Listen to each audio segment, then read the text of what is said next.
Okay. Hello, David. Good to hear from you. Good afternoon. It's nice to hear from you again.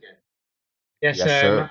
I saw some of the work you did recently and Hmm. other things, and today, I did two videos with Raphael to show Hmm. that the Quran did not come from Arabia at Hmm. all, or Hmm. that region, like what they call Saudi Arabia, Yemen, Palestine, Jordan. That region, the Quran did not come from there. And many people don't want to hear it. They say maybe it's an Islamic propaganda. Um, Sorry, I'm not here to satisfy people's wishes or beliefs, but I'm just going through what historical documentation or what the evidence shows. And Hmm. for example, like Professor Fomenko, he wrote his books with a man known as Gleb Nosovsky. Yes, Hmm. have you heard of him? Yes, sir. I Yes, have. I've sent you a page, and Gleb Nosovsky was involved with a lot of research that Fomenko did, and some of the books they wrote the books together, some of the things, Hmm. and Gleb Nosovsky and Professor Fomenko and me, we found a similar problem with with the Quran today that many other people are finding. And what they pointed out that modern Islam was slightly different from the original Islam a few centuries ago. And there was a problem with the modern Arabic language and the way that they're doing translations. Like, let me show you what Nosovsky says. Here, let me. Kazan around the year. Yeah, Honestly, wait. its meaning is greatly obscured by the way it's currently translated and interpreted. Although Muhammad constantly emphasizes that I wrote a very clear and understandable book. And it's indeed clear and understandable if you read it carefully. Unfortunately, reading it in Russian translation is quite difficult because the translation was made from Arabic interpretation, precisely from the modern Arabic interpretation of the Quran. The interpretation of the Quran needs to be changed. That is, it needs to be read differently in Arabic. The Arabic language has the peculiarity that one word can have multiple meanings, and so it's very easy to confuse and interpret the text. Without changing a single word, you can interpret the text in such a way that even though it won't change the topic, if it was clear before, it will become murky. Basically, right now in Europe and America, especially, there is a movement known as Qoranist or Quranism. And Professor Fomenko and Gleb Nosovsky have shown that the translations, yes, are a joke. 90% of the meaning is clear. It's pretty simple, straightforward. But the thing is, with the current Arabic language itself, it's a joke. That's what Nosovsky found.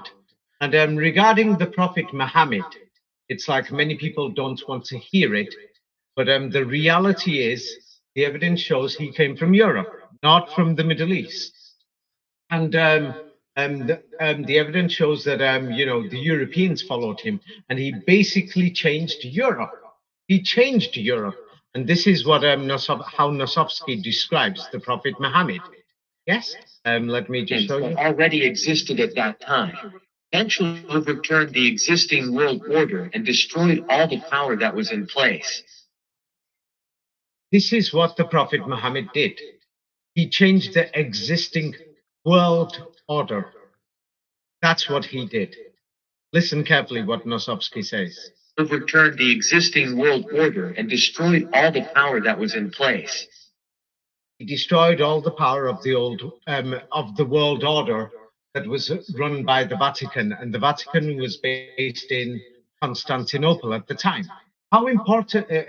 Could you hear that properly when I played what Nosovsky said? Yeah, I can hear it from my hand. I hope the recording picked it up just as well. Oh, that's good. If not, I've sent you parts of what Nosovsky said. You could just add it on to the end of this video. So now this Prophet Muhammad, he basically changed the world. And the world that we're living in today, with many of its freedoms, actually came about because of the Prophet Muhammad and because of the Quran.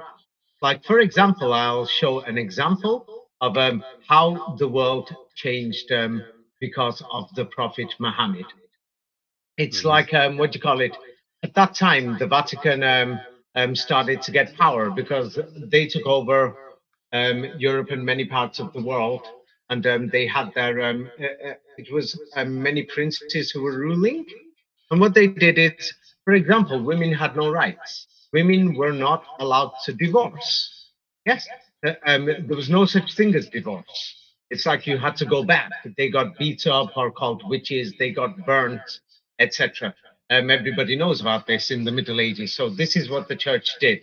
Yes, wherever they went in the world, whether it was North Africa, whether it was in the Americas, whether it was India or Asia. So this is what Christianity was doing. Now, many people will want to say they interpreted the Bible wrong or whatever. They're the ones who published the Bible. It's time people woke up. Now they're just retranslating it and giving reinterpretations. I'm going to show examples of how the Bible is a forgery. Like I've declared and I've showed in my books, I've declared it openly that Hebrew, the way that the Bible is written, is actually just basically a dialect of Arabic or the way the language of the Arabic Quran. Yes, and I've shown examples, and I show how this Prophet Muhammad, they've reinvented his life story in Europe. They call him Mehmet II, yes, or Fatih Mehmet, yes, or in Russia they will call him Ulu Muhammad, who's part of the Mongol horde. But Muhammad, how could he have been a Mongol from China or Mongolia? So it's and then they invented the history to show that he's from the deserts of Arabia. But it looks like he only turned up in the 15th, 16th century. But we can't, we're not sure about those dates because there's problems in the way that the calendars were done, 100-year problem. Flamenco showed it's too long to go into here. Even a researcher from France, Didier Lacapelle, professor by his own right, who's done research on religions. I'll mention him in a minute more. So my book, Last Crusades, goes through this and of how this man called Muhammad, yes, Sultan Muhammad, changed the world order. And he basically came from Europe. And it was like the last Crusades. The Crusaders were not fighting the Muslims; they were fighting the Jerusalem, which is Constantinople. And flamenco shows a lot to show that Constantinople was Jerusalem. And my book, Jerusalem is in Europe, goes through the different Jerusalems also, but my book focuses more to show that the Jerusalem in the Middle East is fake, because there are some people who are lying, saying that I just copied Flamenco's work. No, what Flamenco said, I've quoted him and I've shown that he said it, and I put it in my book. But my book shows more to show how they invented this modern Jerusalem in the Middle East. It's just a total fake. So the thing is, Lev Nosovsky, he basically says that the evidence shows that this Prophet Muhammad, he destroyed the entire world order. How can anybody destroy the current world order? How great of a man do you need to be like that? You basically have to have the majority of the world on your side to achieve right now. Am I correct? Yes, absolutely. Yes. So this is the type of person this Prophet Muhammad was. So Lev Nosovsky turns around and says that he says it and he shows it, that there's a problem that you can't translate from the current Arabic language. And the thing is, it's a fraud. This current Arabic language was invented by the Vatican and by the British and the French and the rest of them. Yes. So people can check from Vatican schools, and it's like they are going to say that nobody speaks the language of the Arabic Quran anymore. Nobody. It's same like I studied Spanish in school, like Buenos días, mi amigos. ¿Cómo estás? ¿Cómo estás usted? Yeah, yes, like I learned it in school, but I can check Spanish and I can check if buenos means good or something like this, or días, days. I can check it. not from a dictionary. A dictionary isn't enough. I can call my friends in Argentina, in Buenos Aires, or in Cordoba in Argentina, or in Cordoba in Spain. Got friends in Mexico. I can call them in Guadalajara. I can ask them. Yes. But the Arabic, we can't really ask anybody because nobody speaks it. They learn it in school.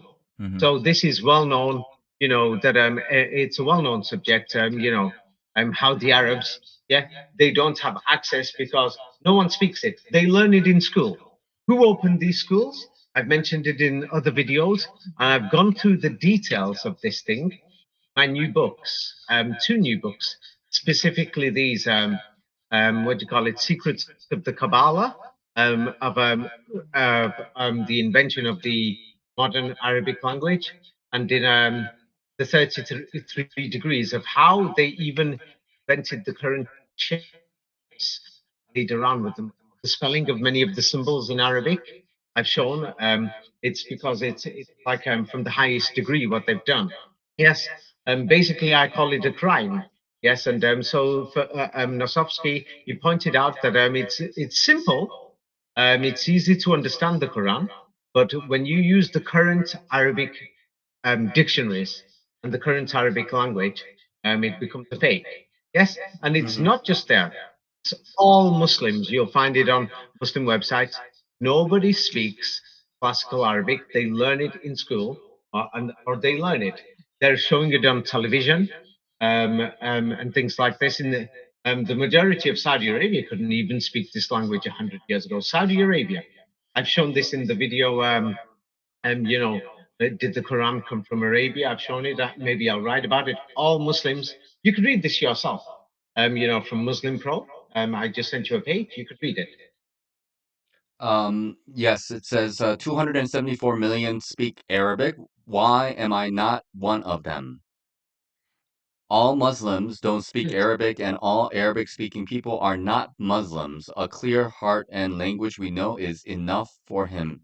Oh, that's the next sentence. But basically, the Muslims don't speak Arabic. They learn it in school. And then the so-called Arabic-speaking people, not all of them are Muslims. Yes, some of them are Jewish, some of them are Christian.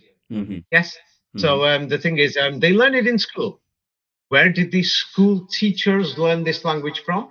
I go through that in my book, Secrets of the Kabbalah, of where these teachers came from. It's a serious thing because now we've got all these Muslims or Quranists, yes, who are now making hundreds of videos in Europe and America.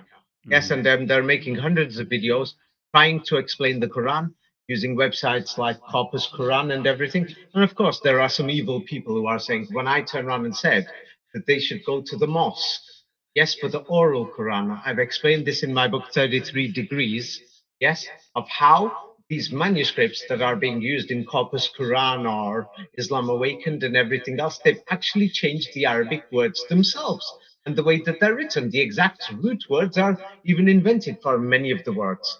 This is the same with the Bible. When we go to Bible Hub, I'm going to give examples in a minute. The thing is, I spoke about this, the problem of the meanings of the 10% in the Quran with Didier Lacapelle. He's one of the greatest researchers in France, and he will go down in history as so. He's written about the chronology of religions, and he shows that Islam came recently, and the evidence shows Islam came from Europe. Yes, we can't seem to find this Prophet Muhammad in the Middle East. And he changed the world so much, like the church didn't allow divorce. Yes? And so the thing is, what do you call it? Yes, nor did it allow women to inherit things. So these are um, very horrible things. And the idea of divorce, yes, is actually in the Quran. Divorce was probably allowed before this church took over. Yes, they became so powerful during the Middle Ages. Yes. So the thing is, it says you can divorce, get remarried, and things like this. It goes through, it gives you guidelines in the Quran. Yes. If you're a Muslim, of course, you'll say it's your law. Yes. So the thing is, the Quran did these things. Like, for example, what do you call it? The churches. Yes, that time. I've sent you that about divorce. Now, the churches, for example, they didn't see women as people. Like if a woman spoke up, witches beat her up, things like this. There was many things. Yeah, so they didn't allow women to inherit things. Yes, for example, and it's still there today. So the thing is, what do you call it? You could read this yourself, like even today. Let's say, for example, Christians in Jordan. Read it. Many Christian families. What does it say? Yes, many Christian families put pressure on their female members to relinquish even the half portion that Islamic law stipulates for female heirs. So the church originally did not allow, because the thing is, what do you call it? In the Middle Ages, so you can't divorce. It's like you can't do anything. It was basically it was like a prison. So when Islam came, with this Prophet Muhammad, it was a revolution. Women, everybody, and women are the center of the family. They were teaching their children and things like this. It was like a global revolution. It's not just this. And they're lying to us about the history of slavery. Everyone knows wherever the Vatican, the British, the French, and all these empires, when they started going, and the Dutch, everywhere, and because of the Bible, they took the Bible with them. And the Bible allows slavery. It is well known. Yes. Have you received it? Yes. It's well known. Yes. So the Yes. thing is, things like this, but people try to justify it to give it a nice excuse or nice whatever for it. But the thing is, if we just look at Islam itself, so the Quran came with this new message. And it says, if you want to be a good person, if you want to go down the right way, what does the Quran say? Here is, you could read it yourself. So what does this Allah of the Quran say? Allah lists the freeing of a slave as a crucial act of righteousness and places this alongside the belief in Allah, the daily prayers, and giving charity. Yes. So it was like a global revolution. People were fighting against anybody, like these church landowners and everything throughout Europe and everywhere else, Africa and Asia, that saying God has said it, you've got to free the slaves, got to free them. It was like a war, an international global war. And so what happens is, what do you call it? Yes, um, what happened is, the existing world order totally collapsed. And this is why they had to invent all the history during and after the Renaissance and change everything, because what happened is the world changed. Not only this, yes, what do you call it? Yes, there is something called, they say it's charity, and they say it's, they're trying to say it's charity, and they're trying to say, what do you call it? Yes, zakat just means charity. But what happened is, when the Quran came, what the people in power had to do, yes, it did something big. It's like when we look at Europe, especially in Europe, yes, we notice that now many governments around the world have started doing it. Is they've started to what do you call it? Yes, give unemployment money if you're not working, housing, and distribution of wealth. Of course, many things that we see in the world today happened because the Prophet Muhammad turned up several centuries ago. So this Quran destroyed the old global order. And people woke up saying, hey, these people in power cannot just do this to us. We're not their slaves. We can travel. We can get married. We can get divorced. We can marry who we choose. This was not allowed at the time that the Vatican and their boys were in power. So what the Quran says, yes, so many of these Quranists, yes, are trying to say we don't understand the origin of modern Islam and many of the practices. So here you can read what the Quran says, just the first 3 lines. The Salit International, as they are, those Yes, it's a who, translation basic. Yes. yes, If we, and they are those who, if we give them authority in the land, establish prayer and give zakah and enjoin what is right and forbid what is wrong, and to Allah Okay. belongs the outcome of all matters. Okay. So they put we there, but I showed before that if you translate different manuscripts of the Quran based on the manuscripts, one will say he, one will say we. Yeah, you could. One day they're going to say it doesn't say he, it says she. So these games they play, but basically, this is just a simple translation. What many people have said that the people who get power, they have to establish a type of prayer system or something, and they have to establish this zakah or sadaqah, yes, or charity system, and they have to establish that are laws that are right, and laws that say, for example, it's like don't go past the traffic light, forbid what is wrong, depending on your land. So it's the people in power who should do this. So now the thing is, Nosovsky and Fomenko show that when Islam was being destroyed in Europe, and these people wanted to get power again, the Vatican and their people, they ran from Constantinople, which was Jerusalem. They ran from there and set up new headquarters only in the 15th, 16th centuries, and that city was called Rome in Italy. And they called it Rome. And I discuss this more in simpler terms in my book, The Last Crusade. And they did this, and from there they started all their, attacks, killing people, skulls and bones in buildings that look like industrial buildings, which they converted into churches. And Fomenko even says that they just turn around and said these are, Catholic churches or Gothic churches or whatever churches.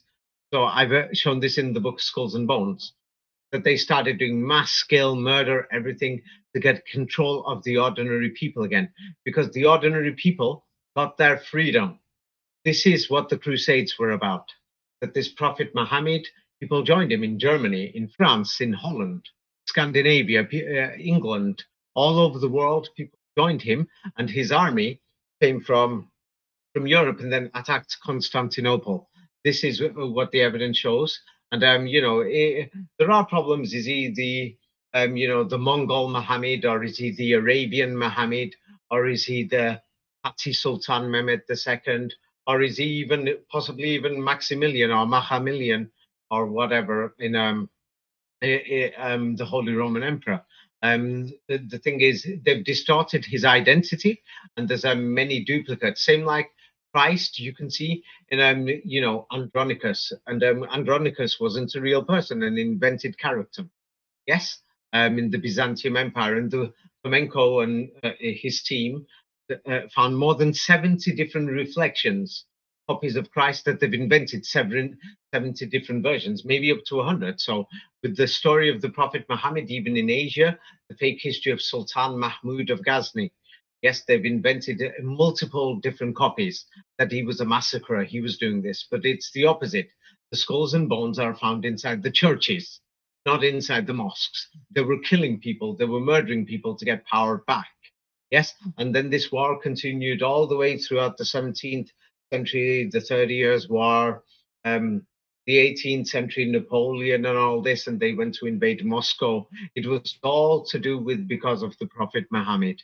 And then, it got to the First World War to, destroy people in the countryside in the Second World War, where they were deliberately destroying the countryside, and the majority of the people lived in the countryside in Europe and throughout the world, because the countryside was developed at that time and it was beautiful.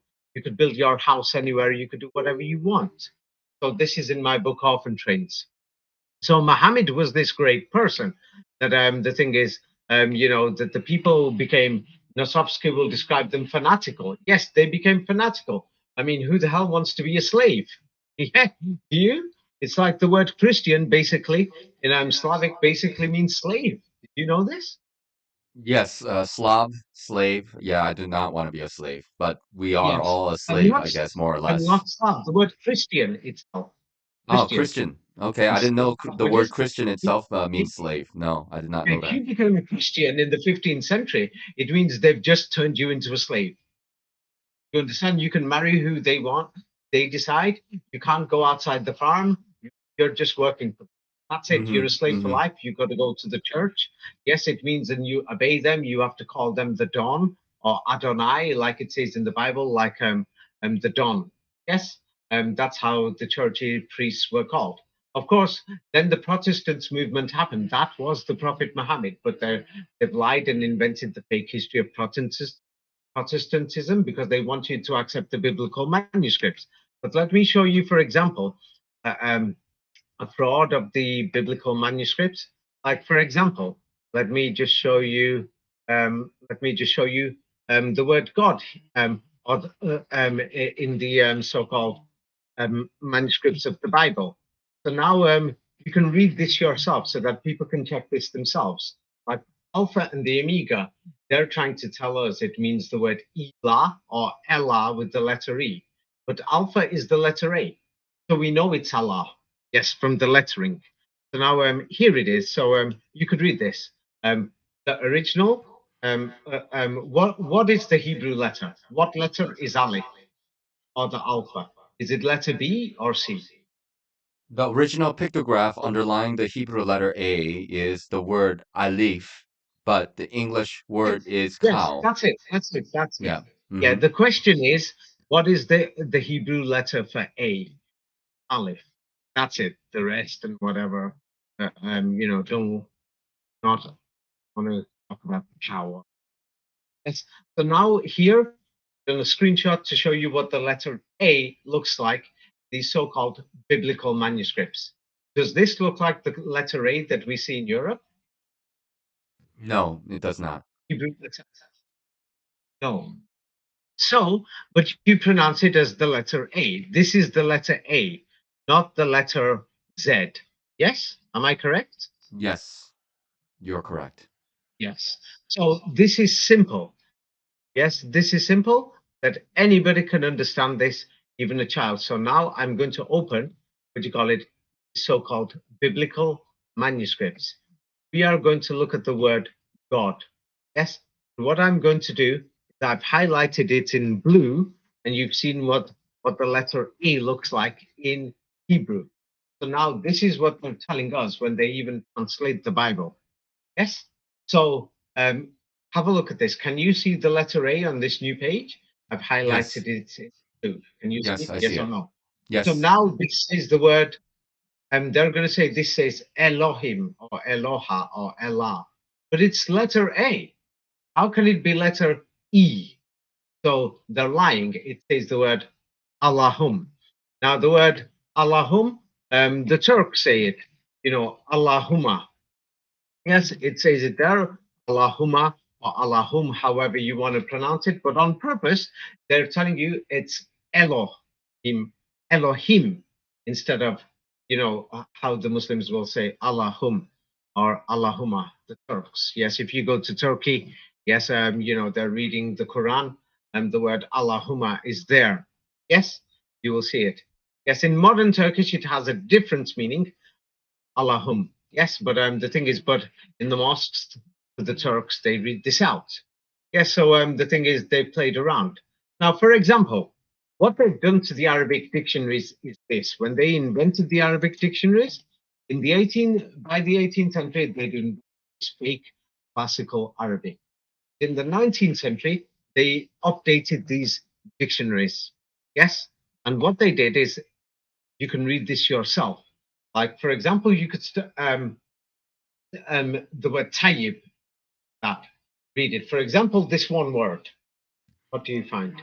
Yes, so tayyib is an Arabic word which can have many different meanings in both standard Arabic and Arabic dialect. Tayyib can be written No, using. that's enough. Mhm. That's enough. So the point I'm trying to get through is this. They invented classical Arabic in Europe. The evidence shows in Italy, France, and places like that. That maybe people helped in England and in Holland in the 18th century. And in Spain or wherever the Vatican's allies and the Jesuits and the rest of them. Yes, Flamenco shows this. I go into it in detail in my two books. So the thing is, so what happened is many people from Europe were running from Europe while they reconquered Europe to get it under control. That's how they set up the nation states, created fake languages. In the 18th and 19th centuries, they blew up the countryside. This is all in my books. In Penco's books, he goes through many things of the forgeries by the Jesuits, inventing all these languages. So they created one. When you open up an Arabic dictionary, it's too late. We don't know what they did. Yes, in these Arabic dictionaries that people are using online, for example. So I've shown you. Elohim actually says Allahim. Yes, so they've invented this. Yes, we've got that we've got that correct. You understood this? Yes, yes, Yes. yes. Yeah, you've understood that. So that then I can close the page. If you want more examples, let me see. I think I had a page open. Ah, yes. So I've got a page open here, and you will see not Elohim, just the word Allah or Allah. Yes. So what they've done is invented the pronunciation, and my books explains nobody could speak this Hebrew. So they've invented the pronunciation. So here, before I go on to the Arabic, let's have a look here. So here it says the word Yahweh. So the word Yahweh actually says Hawa, and Hawa actually means he. Yes, it's known by oral transmission in the mosques. This is why I've told people go to the mosques. Never mind the dictionaries. So in Hebrew, they've invented a meaning for it, saying it's Yahweh, and they're claiming it's a personal name of God. Now, can you see the letter A here in the Bible in Deuteronomy? Can you see it? Yes, yes. Mm-hmm. So Deuteronomy they're saying 4:1. it's Yeah. yeah. They're saying it says Allah there with the E, Mm-hmm. alleging it's a pronunciation. But it basically says the word Allah there. Yes, it says Yeah. Allah, but Yes. nobody's going to accept this. It's the letter A. I don't see the letter C. I don't see the letter D. I don't see the letter E. I don't see the letter F. So that's what they've done. And they've done a similar thing with Quran websites such as Corpus Quran. I'm going to go through it and other things, and many Muslims are just they've got no idea. So many people are going to say, "I'm attacking them." No, I'm attacking the history. It's a fraud. So what they've done is in these dictionaries, one, they invented this language. Then they were compiling the dictionaries. Yes, while people were speaking these Arabic dialects. I will explain them in a minute. Yes, so the dialects, there's over 20, maybe 50. So in the dictionaries, they put down, let's say, for example, there was a dictionary being compiled in Lebanon by an alleged Christian who's trained by the Vatican, the 19th century. Yes, I forgot his name right now off the top of my head. People go and check. This is one of the major dictionaries they use today. It's been updated, played around with by over 100 people or 1,000 people throughout the entire Middle East. That many people, every year, new additions, new deletions, new whatever. So the thing is, even the pronunciation in the manuscripts shows that the manuscripts are a total fraud. Like, for example, I've checked this and I've verified this with Muslims myself. Like, I showed this with, what's his name? Raphael.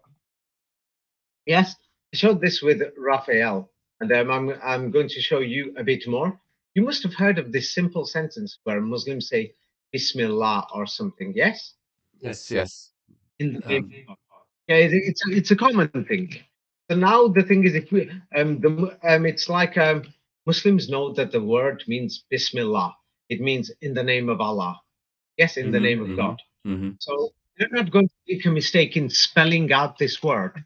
So now almost all of these Quran manuscripts, which they say are ancient and they're authentic, they're hundreds of years old, over 1,000 years old. Almost all of them say the words Basmallah, or they say, or some of them say Bismillah, but Basmallah al-Rahman al-Rahim. This is what they say. Now, even today in the West especially, now everybody knows it's Bismillah, oral Quran. The majority of the Muslims couldn't read and write 100 years ago. Even in Europe, the majority couldn't read and write 100, 200 years ago. So now they're declaring it says Basmallah al-Rahman al-Rahim. Now, going back to the previous page, Anybody who knows a little simple Arabic will notice that they put the letters A and L just for a mathematical code so that it adds up to 19. There's 19 letters there. And also so that it forms 786 in the gematria, because they've invented the current Arabic alphabet. So it forms 786 to form the symbol for in India, and also the fraudulent spelling. So the spell is a magic spell. Yeah, so what they did is they invented the shapes, even the symbol for Allah there. That's a fraud. Yes, that's before the first round circle. Before means on the right-hand side in Western terms. So they've invented even the spelling of the word Allah, even on there.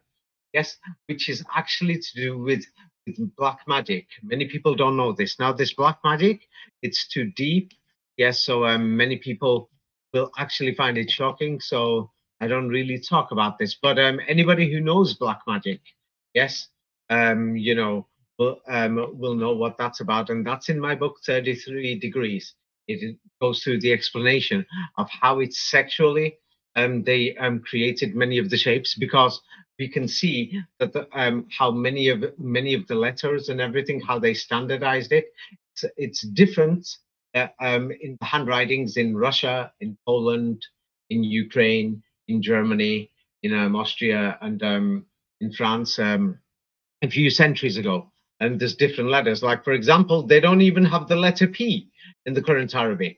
That's why many of them say Philistine or Palestine, or because they don't have the letter P. I mean, that's strange. An alphabet of what do you call it, one of the greatest civilizations forgot to have the letter P. Isn't that strange? Wouldn't you say? Yes, very strange. Yes. So the thing is, but they've got the letter P in let's say in what do you call it, Northern Europe. In many of the Arabic writings, we find a P there. Isn't that strange? But they've got it there, and it's the same language. It's actually Arabic. So if somebody says something, you know, I'm not making this up. You can actually check historical documentation. This is in my book, The 33rd Degree. Yes, and some people will say I'm just making up about the Allah symbol. There is a secret to this. I'm not making up the story about this. Like, here is the Allah symbol, and anybody can check. Even with the current Arabic alphabet, you can spell. Spell is to do with the magic spelling, and I've sent it there to show you an example of how they are spelling Allah in Arabic. Have you received it? Yes, I have it. Yep. So now you could spell it in different ways, as you can see. Mm-hmm. Yes, and the way Allah is spelled, let's say in the Hebrew Bible, with just 3 letters, you can do it with 3 letters, even here. So the thing is, why they got all these symbols, symbolism, to do with Freemasonry, it's to do with black magic and to do with theosophy and these other things. And this current Allah symbol. Who invented this and why? When the majority of the current Muslims didn't even read or write 100 years ago. So this is something that my book goes into. So now, why is it Basmallah? Yes. So the thing is, in the dictionaries, they added on because they knew the dialects there. Then, from after these dictionaries and these dialects, they invented the modern Hebrew 100 years later or 50 years later. So that's even bigger joke. So that makes the Bible a bigger mess. Yes, but anybody who reads the Bible itself will find that many of the words, if you just look carefully at the letters and then ignore the pronunciation that they've put, Elah, and pronounce it Allah, then you're actually going to find it that is written in a similar manner as the Quran. Yes, and you will actually feel how it's been changed or modified compared to the original, because they've done it for gematria and other things. Now, in the Quranic manuscripts, so that's one example of what they've done. I showed you Basmallah al-Rahman al-Rahim. I've never heard of this from any Muslims that I've spoken to. And it's not just their Corpus Quran and Islam Awakened. Yeah. What they have done is they've totally changed many other things. It's like what they've done. Let me just send you a picture. And this is one. They've done this in hundreds. It's actually in the so-called Egyptian manuscript, Tunisian manuscript, Damascus manuscript. They're claiming are centuries old, ancient, authentic. But not a single Muslim in the world pronounces it like that. Maybe the Koranists have started doing it. But I want you to pronounce this sentence there at the top. It starts from Mina. Read it. Green circle. Mina I Shaitani No, I. that's an L. That's a letter L. Oh, okay. Al Minal. Shaitani Al You Rajmi. start from the beginning. Start from the beginning and say it fast, as if Okay. you're fluent. Say Mina I Shaitani I Rajmi. Rajimi. it's not an I, it's an L twice. In both circles, it's a letter I. Maybe it's not clear. I'll type it out Oh, for you. okay. Now pronounce it. Mina I Shatani and No, I that's not an Rajimi. I. That's a letter L. Oh, That's a letter yes, L. sir. Okay. I Small apologize. letter L. Let me start from the beginning. Mina al Shatani al Rajimi. There's no letter. Yes. Okay. So say it faster. I've sent it again. Now say it as one word. Say it fast. Because the Okay. Quran is an oral. Mina al Shatani al Rajimi. Rajim. Min al Min al shaitan. Shatin. Min Yes, al this is what Shatan the al al Rajim. rajim. Okay. That's what the manuscripts say. But Yes. now we got a serious problem because if you go to the mosques, in the mosques, nobody says this. Mm. Yes. So I contacted many mosques last month and I was surprised. And they say it. Now you can pronounce it from the mina, from the second word. Just pronounce the second and the third word in the page that I've just sent you now. How do they pronounce it in the mosques? Mina Shatan Nirajim. Nirajim. It's min or rajim. Yes. Mm-hmm. So the thing is, the Muslims, everyone knows they talk about jinns made from some type of fire. So now, when you go through that there, yes, they've invented this system to say that there's three root words or something in words, blah blah blah. So now, minash shaitanir rajim. If you're when you talk to somebody oral language, it's nothing like a written language. Many words are joined together. We find this even in biblical language. So now, Mm-hmm. when we have the word there on purpose, they've deleted the word ash. Because if you say min al shaitan, you've removed min shaitan.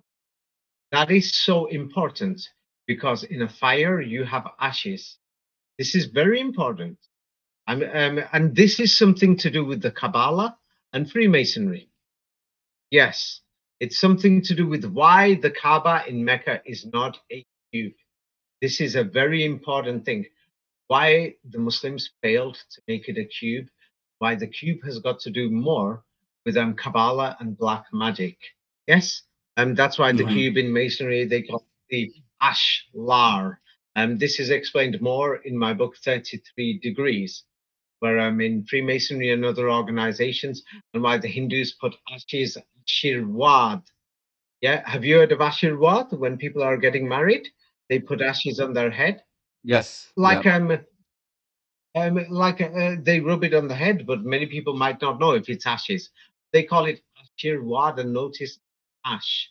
So now the Muslims are saying that this is, part of the devil or Satan, shaitan.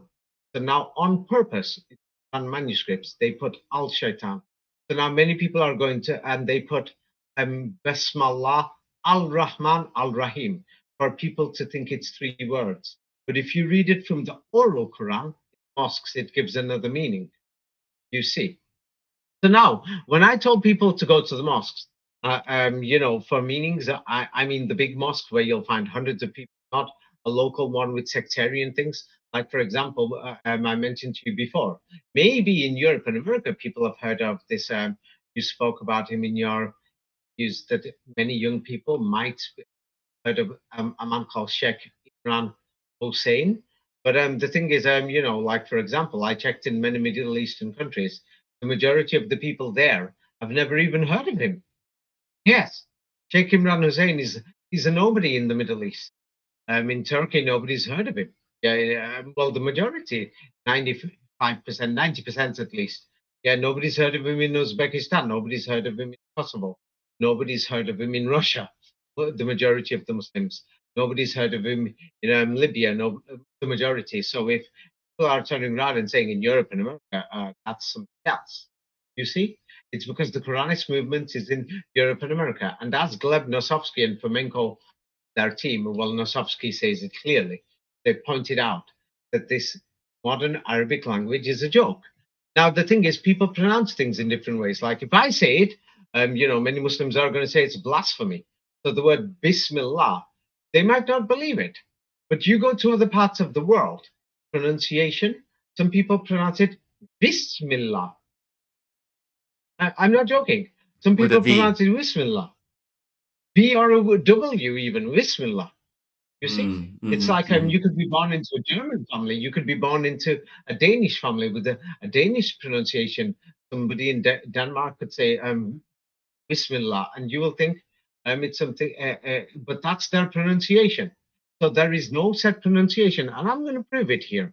Yes, there's Muslims, in Europe and America, they seem to think they, just off these Quran manuscripts and, corpus Quran and whatever. Here you go. Bismillah, Masallah, Masallah, Subhanallah. Some people will say Mashallah in Turkey. So here, let me just go through here. Let me just show. There's different people. So here we've got Friday prayer. Yes, the Muslims have it. And they're saying, come, Bismillah. So you have it. So it depends where you are from. Yes, in some places in Africa, Bismillah also. Yes, with the W. So now there's Bismillah. So no matter what are you going to do? Are you going to beat these people? Burn their tongue? Is this what you're going to do? So the reality is people are pronouncing it in different ways. Like here, let me just show you what you call it, Bismillah. They're writing it with a V. So the spelling is actually, these people haven't done it on purpose. It's because that's how they pronounce it. Yes, in certain places. So the thing is, it depends on your pronunciation. So now those manuscripts that we've got, yes, that they're claiming that are ancient, like here is what do you call it here, Bismillah, even in India. When I say India, I mean the Indian subcontinent. Yeah, maybe this is somewhere in India. You could see it's got some Devganari things there. It says Bismillah. Can you see it? And Yeah. Bismillah, Yep. depending on your pronunciation. So you can't. So I'm saying this. I have to show the evidence. Some people are going to say it's blasphemy. So these dictionaries that they're using, they've got some dialect meanings. They inserted these meanings in the current Arabic dictionary. Yes. What do you call it? Yes. There was in Lebanon. For example, it was from a Vatican school that the Vatican did. What do you call it? In the 19th century and early 20th century, but they had did this. It's a long story, but people can check it. Whereby they invented many of the meanings and inserted the dialect meanings. So now, what people have to do is check the current peoples. And, like for example, in Morocco, you went to Tanja, and many people they'll call it Spanish there, but Spanish, is half Arabic, maybe more. Yes, so is French, half Arabic, maybe more. So is Latin, half Arabic, maybe more. They're going to say, like for example, they'll say the word heart in Latin is cor. Yes, and the Quran is read from the core. That's why it's called Quran. Yes, and the Quran was spelt in Latin Quran, or the book of the heart. Yes, so these things. So the thing is, what they did was, like for example, a pocket-sized Arabic grammar. Yes, was made in Lebanon and things like this with the British, the French, and other people who were involved in the Vatican. People will have to check this themselves. It's a long story, but the sad thing is, yes, many people are now looking at these dictionaries, yes, and they think that they found the meanings. So here, let me just show you the first modern Arabic dictionary encyclopedia. Yes, based on of this so-called fake classical Arabic that was invented in Europe in the 17th, 18th centuries. I say more 18th century. but it started by the Renaissance people, and because they spoke Arabic. So we have Butrus al-Bustani, the first modern encyclopedia, yes, for the Arabic language. And from there, they did updates and other things. Now, if anybody looks at Butrus al-Bustani, yes, what do you call it? Yes, what he went to, yes, was a school that the Vatican opened in the Middle East. Yes, he went to a school and things like this. Let me just find his school, the school he went to. You can't find his true history. They've hidden it because they don't want you to know. But because he could speak the dialects, so that many people will think he was an Arab. It's nothing to do with Arabs, but he went to what do you call it? These schools, college, yes, and studied in for 10 years. They're going to say Ein Warka School or somewhere. I've forgotten off the top of my head. I'm trying to find it. Yes, and so what do you call it, and things like that. So this is what they'll say, Boutros al-Bustani. Yes, I get mixed up with his name, Boutros Ghali or somebody from United Nations. So we studied at Ein al-Warka School, and it was a Jesuit school or whatever, or run by the Vatican Catholics, or maybe they even call it Protestant, but you could read it yourself about this Ein Warka to less than Let's see. This is 1 second. You sent me a new one. Yes, Ein Warka Gosta Convent. After less than 100 years, in 1889, the convent was transformed into a school as the Patriarch Yusuf Estefan wanted. This school was nominated by one. So that means when Boutros Ghali was trained there, it wasn't even a school. It was more of a convent, where you're indoctrinated, you're working for them. Mm-hmm, You mm-hmm, see? mm-hmm. And then the thing is, this was linked to like the history of Jean-Louis Boucard, that is a total fraud, almost as if he didn't exist. I've shown the evidence for that to original Quran from Arabia with Raphael Commenti on his channel. I'm probably going to write about it. But what do you call it? It had a lot to do with these people, the people who invented Islamic history, known as Bukhari and things like this. I go into more detail about the invention of what do you call it, of how the British and the French and the Vatican did this. The details of this, of the Hadith and many other things, are in Secrets of Kabbalah and the story of Aisha. Yes, many people are saying, I don't think it's true, this and that. You don't know. Many people are saying maybe she was 6 or maybe she was 9. The whole story was invented from Kabbalah black magic or Masonry black magic. You're going to say, how Mm-hmm. did they do this? It was invented with symbolism. And it's to do with the symbol of Allah itself. So when people are looking at the current symbol of Allah, yes, I'll show you. Many people will not understand how black magic works. It's to do with to make you believe in something. It's like it's hard to believe, but the story was invented from this symbol. Muhammad married Aisha, or Aisha is supposed to represent Ash. I know, as I told you before, that's why they removed the word Ash from the manuscripts. Ash Shaitan. That's why she's called Aisha. Ash. Mm-hmm, mm-hmm, mm-hmm. Yes, and Ash means fire. So the thing is, and the jinns or the spirits, you must have heard stories. What are they made from? Are they made from earth or fire or water? What are the jinns made from Smokeless according? fire is what I remember from the Some type of Quran. fire. Yes, Yes. fire that you basically can't see. So now a fire and so ashes. So what's her name? Aisha. It married to spouse. Ash, Aisha, Esh, Ashes. So they're Mm-hmm. trying to say Muhammad married here, or the Mm-hmm. fire god. Mm-hmm. You see, what a fire is Satan. So Muhammad loved Satan. That's the whole purpose. Like 666 came several centuries ago. Or the symbol, just rotate that Allah symbol sideways towards your left side. What number do you see? 33. Yes, the 33rd degree. It's black magic. So they invented the story of Aisha from there. Now, this, the secret of this, in my book, 33rd Degrees. These are very, very shocking things. That it's unbelievable how they invented it. So many of these things, like many people are saying, Arabic may be divine, the symbol, the writing, the roots words, the spelling.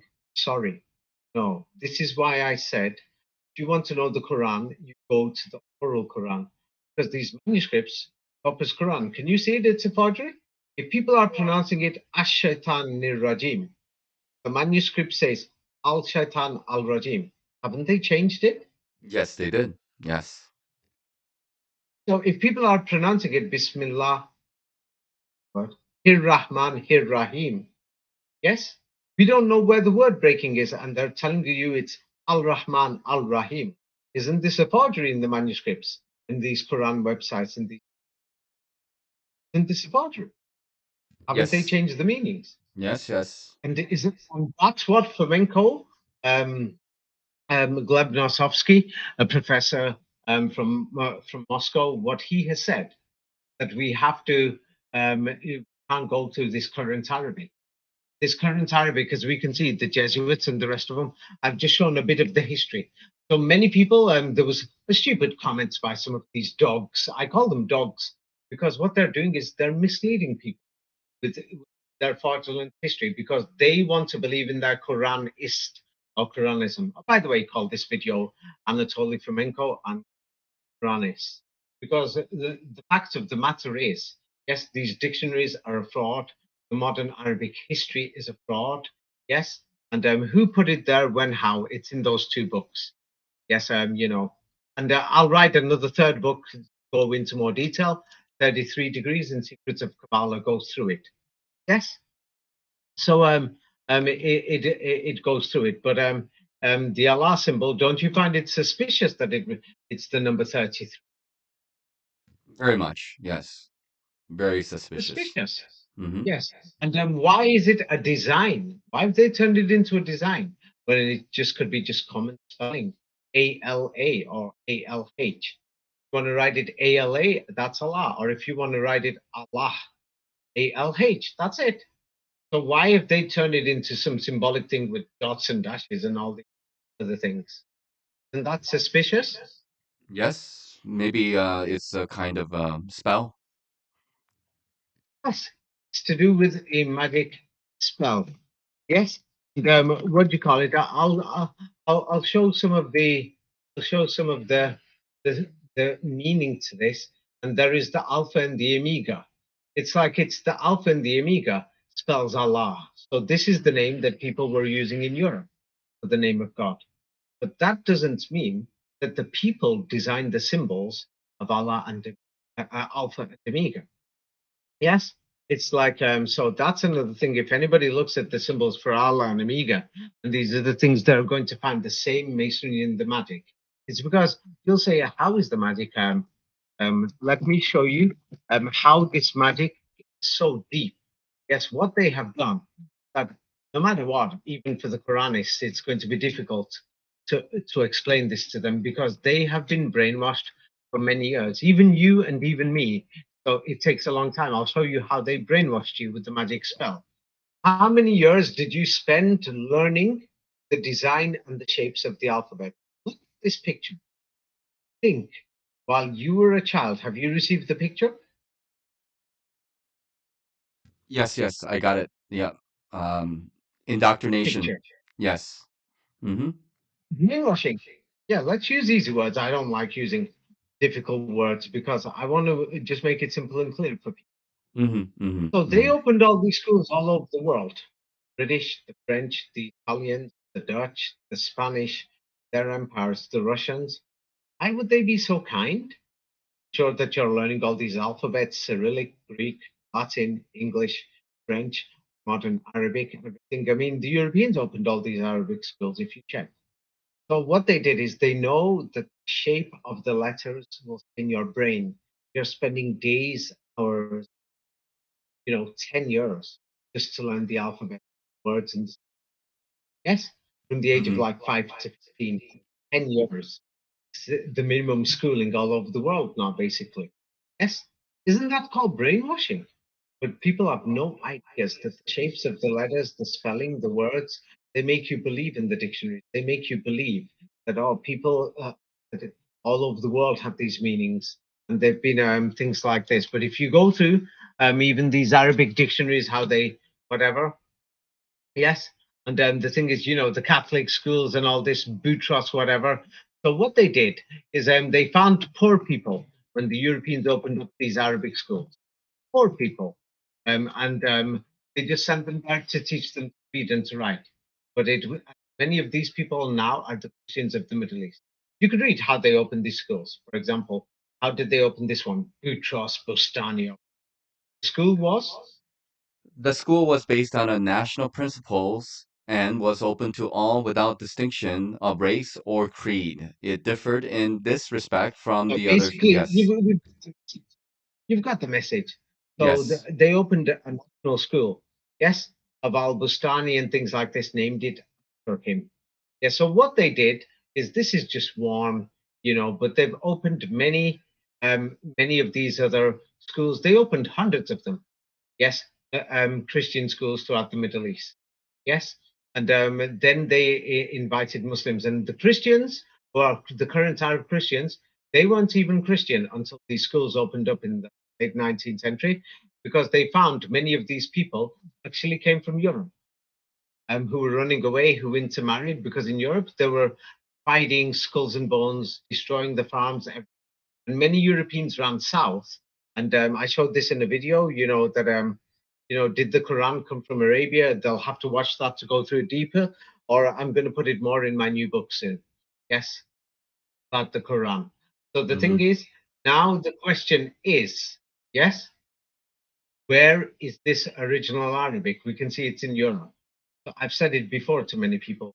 You should look through the Germanic languages and many other places, Latin, French, and other things, as well as the Arabic dictionaries. And the mosque is important because because what we can see is that video. Let me just find it.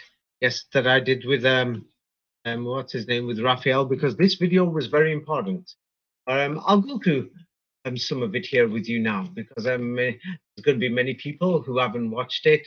They're just going to claim that whatever, and who haven't read their books, writing a stupid comment saying, "Why should we go to the mosques?" Now, the thing is, I'm going to send you a picture. There's many pictures. These are not pictures by artificial intelligence or by Christians. The Muslims who went to Hajj from Pakistan, from Iran, from India, yes, from Turkey, from Egypt, from Morocco, they took photographs in Saudi Arabia, yes, throughout the 20th century. This is what the majority of the people look like in Saudi Arabia in the early 20th century. Have you found the picture? Yes, yes, the black How and would white you picture. describe them? Very Would you describe these people? primitive. I'm not sure if that's the right They word. read and write? I don't think so. That would not be my Now, guess. this is in the 1930s, 1940s, 1950s. Hmm. Yeah, even Hmm. going into yeah, 1950s. Do you think the Quran came from there, or the Arabic language came from there? No, I do not. No. So why is Saudi Arabia the center of Islam? We have a serious problem here. Yeah. You see? So Hmm. now the thing is, this is from an Arabic website. I've forgotten which one, and Google Translate has done it. You read this, you could read this yourself. You could see part of a picture there. They've got no shoes. So many of the clothes that these people are wearing, Muslims came from Egypt, or the wealthy ones for Hajj or pilgrimage from Turkey, and they just gave them a shirt or some clothes. But you could read this yourself. And what do we find about the people of Saudi Arabia? This is in the 1950s. Yeah, figure one, this photograph shows two Saudi boys at a well near the town of Al Khunfuda in Mecca, a province in Saudi Arabia, March 31st, 1946. At the While you're time, talking, I'm going to tell you to stop while you're talking in each sentence, because then I can explain it. okay, One, go ahead. this photograph is from Mecca province, and they show two boys. So let me send you a picture of these two boys so that people can see it. Yes? So this is a photograph in the 1950s, 1946, I mean, 40s, 50s. So this is Saudi Arabia in the 1950s. People who went to Hajj, this is Mecca. This is Mecca. Now, in the 1950s, now they don't even have shoes. They've got some white cloth there. They couldn't make that. That was made in a machine, in maybe in Cairo or in Istanbul or in Mumbai or even in in Europe. Yeah, it was made by machines. As you can see, they don't have the capability to make this. So these pilgrims who took the photograph, who gave them the clothes, before they took the photograph, before they donated that cloth that they've wrapped around there, yes, they've wrapped it around in a primitive way. As you can see, how have they wrapped it around their body? You see? Yeah, it just looks like it's just rolled onto Yes. their, yeah, Yes. Yes.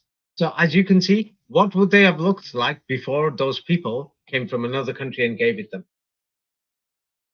probably very much naked. Yes, naked.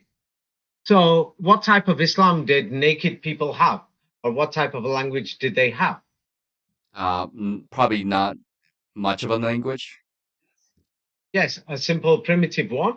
And that means that they didn't write the Quran. That means they didn't write any of the Hadith books either. You see? And there's thousands of photographs in case somebody is going to say the Europeans made them. No, these photographs are made by Muslims themselves, people who went from Egypt, who went from Turkey, who went from Beirut, who went from Baghdad. They were rich people and they took photographs and they gave charity and things like that because they've gone to do pilgrimage. So you could read the rest. If I stop you halfway, you'll please stop. I'll show you. But carry on reading. At the beginning of At the time of the the time developing, that developed. yeah, at the time the developing oil industry had not yet begun to change the country.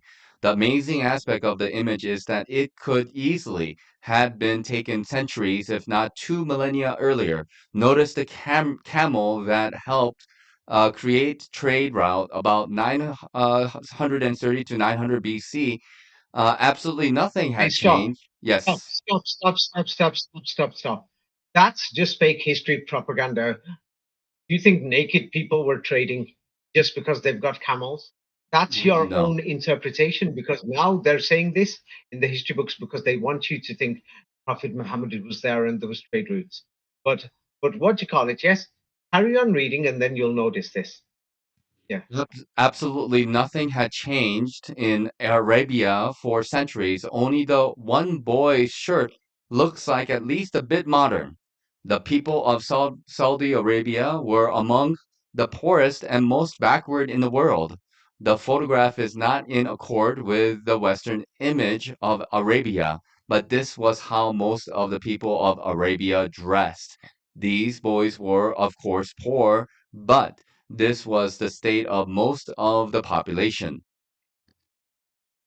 The majority of the population, excluding Mecca, Medina, and Jeddah in the 50s and 60s, only those three places and maybe a few other places, basically the people were naked. And if the thing is, if people are looking for the Saudi royal palace in the 1930s and 40s, it's just around the corner from there. And there's only a few thousand people that are living in Riyadh. Yes, at the time. Today, if you go there, what do you call it? Yes, if you look at Riyadh today, yes, it only started changing in the 1980s and 1990s. Yes, if you look at Riyadh today, you're going to think, whoa, it's mega big difference that you're going to think it's unbelievable that it's what do you call it, a city full of skyscrapers and things like this. Yes. So the thing is, those people who came there in 1937, Riyadh basically didn't even exist 100 years ago. So these people couldn't read or write or anything. I'm going to go through the history more, and then you will see that what do you call it? There was not even a Hajj system. Somebody set it up.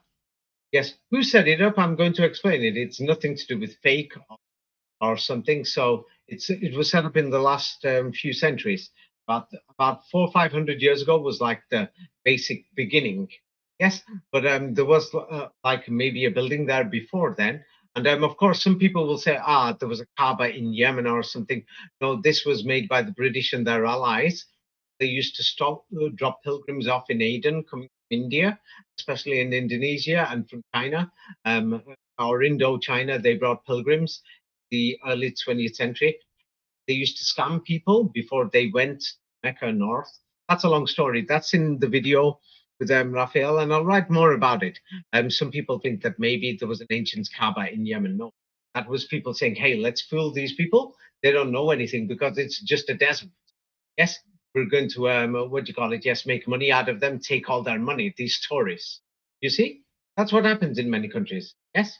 So can you see the big difference? So the thing is, would you say that the Arabic language came from these people? Yes. And No. many Muslims took these. Have a look at this. Yes. So this is in the 1940s, 50s, 60s. We can see it that the majority lived like that. Did the Quran come from these people? Did the Arabic language, did No. No. they invent the Hadith or the history? No. No. It's clear that they didn't, because we're talking about, even let's have a look at Saudi Arabia before the 1980s, in the 1960s, 70s, and early 1980s. So now it's become the oil money started to change people. You could see the homes in the background, and this is how they're it was, the people had to get used to dressing in clothes. They found it difficult. They could go, do I have to wear this? It's uncomfortable. You see? Yes. So this is what we can see. Yes. And it's in Mecca province and Medina province, the photographs of non-Muslims were not even allowed there. So Muslims took the photograph. You see, thousands of people went there on pilgrimage. They took photo souvenirs. We've got thousands and thousands of photos, and we can see Saudi Arabia in 1975, 1980. So when they talk about the Arab-Israeli wars, they're saying Saudi Arabia and the oil crisis, it's all a scam and it's all a fake. When they say King Faisal, Saudi oil videos, there's many Islamists and Muslims who are saying that he made all these speeches and things, Saudi Arabia, whatever is going to do that. So now people have got to ask the question, yeah, I've got to ask the question, when did Saudi Arabia become Muslim? This is a serious question. How did Saudi Arabia become Muslim?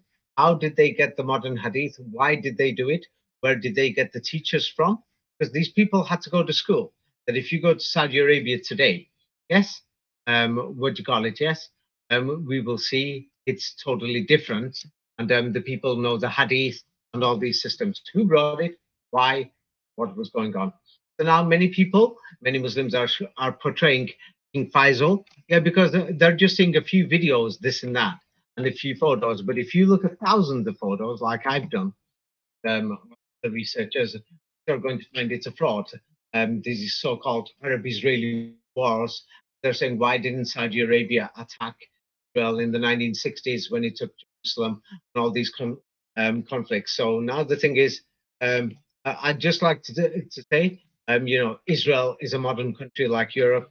Do you think that King Faisal, here are the people in the 1960s and 70s, when the Six-Day War happened in 1967, do you think he could have even found an army to fight these professional Israeli soldiers? No, I don't think so. Not in my opinion, no. Not about this. It's not an opinion. You don't need an opinion. It's crystal clear. Could they fight the Europeans or the American weapons with the tanks, the machine guns? Do you think these people could do it? Have they got No, no, anywhere to manufacture weapons? Can they nope, fight? So this no. story I've shown, it's a total scam. They've invented the Arab-Israeli conflict. Yes, it's a total scam. It's in my book, Israel or Palestine. But the thing is, the entire thing that's going on in the entire Middle East is a big joke, part of the global New World Order project. If you haven't read the book, you're not going to understand it. Yes, about how they've already falsified the history of the 20th century, showing that, hey, the Saudis did this, that, whatever, and Qatar did this, or United Arab Emirates with the oil crisis. It was the same in United Arab Emirates. There was nothing there, basically. I mean, compared to the modern cities that we've got, like in Dubai and Sharjah and in Ajman and in what's that other place called? I forgot, Abu Dhabi. Yes, I've been to all these places. I've seen basically everything new. I've seen that they didn't. You can see there was no infrastructure there. The Europeans and the Americans built everything. They in the region. So the thing is, where did this Islam come from? not just Saudi Arabia, but in Yemen, there was a similar situation. It was similar in Kuwait. It was similar in Oman. So where did the Quran come from? And how did they get the dictionaries? So now you can see what the people look like. Do you think they even wrote these dictionaries? No, I don't think so. No. And I mean, you can check. There's thousands of photos. You can go and find them. But looking at the evidence, would you even use these dictionaries now to even understand the meaning of the Quran, or are these dictionaries a fraud? Yeah, these dictionaries are a fraud. Is the A evidence? total fraud. Yes. Yes. But this is why, Corpus Quran. I'm going to show you. There's all these people who are now trying to show what they will do is they're going to show that one, the manuscripts are fake, the spelling is a fake. Then they're going to show, hey, we are amazing researchers. They're going to talk in nice voices. I've seen the name of Allah. I'm going to try my best. Look at this. This word clearly says this. It's just total brainwashing and total. I call it it's a crime because they didn't check who made these websites. Two, it says these words, the certain meanings like this, and they're going to show you that God has got hands in the Quran according to these websites, word for word. Yes, let me just to show you what I found. Like, for example, they're going to say God's hands, the things, and you'll have the same word in the oral Quran, and so they will translate it as before me, or myself, or my hands. So, what is the masonry at the 33rd degree with this? It's just a total fraud. This is to do with 33 degree masonry or machinery. What they've done, can you see? It says God's got hands here. So if Hmm. God's got hands, it means he's got a leg. And this is a major problem that Muslims can't answer because their God has got legs, according to the Quran. Yes, in the way that it's done because of these manuscripts. But if you look at the oral Quran, I've told people to go to the mosques because if you're going to go to a big mosque, then what you should do is not talk to a priest. There's some donkey or a dog or a camel, yeah, who started barking. Oh, sorry, camels don't bark. What do you call it? Dogs bark nicely, actually. But this was a human person impersonating a dog, and they put comments trying to say David's trying to say go to a priest. I said go to the mosque, meet civilians where there's going to be hundreds of people, yes, then ask them. Yes, I'm talking for Europe and America because our audience is mainly Europe and America. Because in Europe and America, you've got people going to mosques from many different backgrounds. They could have come from Pakistan, they could have come from Turkey, they could have come from Morocco, they could have come from Iraq, they could be European born people. So the thing is, if you ask them, and said, what is the meaning for this? It says this here. Now, somebody who's just studied classical Arabic will say, God's got hands. Then somebody else who's memorized the Quran will say, but when you read it out, yes, it doesn't say hands. You see? Yes? It says God did something, but it doesn't Hmm. say hands. You Hmm. see? And, it could mean hands from the modern dictionary and the modern thing that they're learning. So that's what the fraud is. You see, that's why I said go to the mosque, because you can meet many Muslims, many different people. Or if you don't want to go to the mosque, then what to do is just stop lots of Muslims, stop from different backgrounds, or meet Muslims online, yes, who are not prejudiced or anything, who are not whatever, and say, hey, can you just tell me what this says there in this chapter? And say, what do you call it? If they know the oral Quran, and say, can you check it? Is it correct with the spelling? Because that's what I always do. If I know in my mosque, for example, if I don't find people from Russia, I've got friends there, so I'm going to harass them on WhatsApp and say, hey, tell me, what does your Quran manuscript say there? I'll say, open it up. Tell me the Arabic spelling. Is it the same as this one on Corpus Quran? So, for example, I checked this thing about the hands, and somebody in Algeria said, no, it's not spelled like that in mine. I said, oh, really? And they said, no, that doesn't say hands. It means this in our local dialect. But the standard Arabic makes it looks like God's hands. You see? So that's why I've said the Quranists, yes, they're lying. They're lying. And the Quranists started from Europeans. They invented this system, Quranist, because they wrote the dictionaries. They wanted it to be like this. Then the opposition to the Quranists are the followers of Hadith. Sheikh Imran Hussein is followed in the West. The average person in the Middle East has never even heard of him, that you were discussing him. I'm being serious to you. The average Muslim in Kosovo, I've got friends there. I've got, it's like the Muslim community in Serbia. That's in South Serbia. The Albanians are even in Sanjak, Serbia Sanjak province. Yes, I know at least 20 different Muslims there.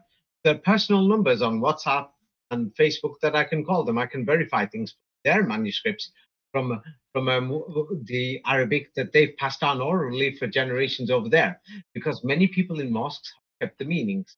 So it's like, for example, there is Novi Bazar.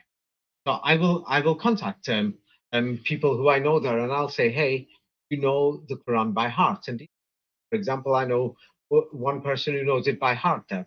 I will say, hey, what does this say? And he will say, I've studied this classical Arabic too. He studied in an Egyptian university in Cairo, Al Azhar. There. So he will say, this is the meaning that they taught me, and this is the oral meaning that our community knows over here. And if he finds it's exactly the same, he'll tell me. And if it's a conflict, he will tell me. And then he will tell me, I know that they've invented these dictionaries just to match the hadith. You see? Because they created the hadith, they created the dictionaries, the Europeans, the Jesuits, the Catholics, the French. So of course they made it similar. So then there is the oral meaning. This is why I said go to the mosque. And of course some dogs wrote down thinking I said go to a priest. I never said that. Yes, I said go to the mosque, talk to people from different backgrounds. That's what I meant.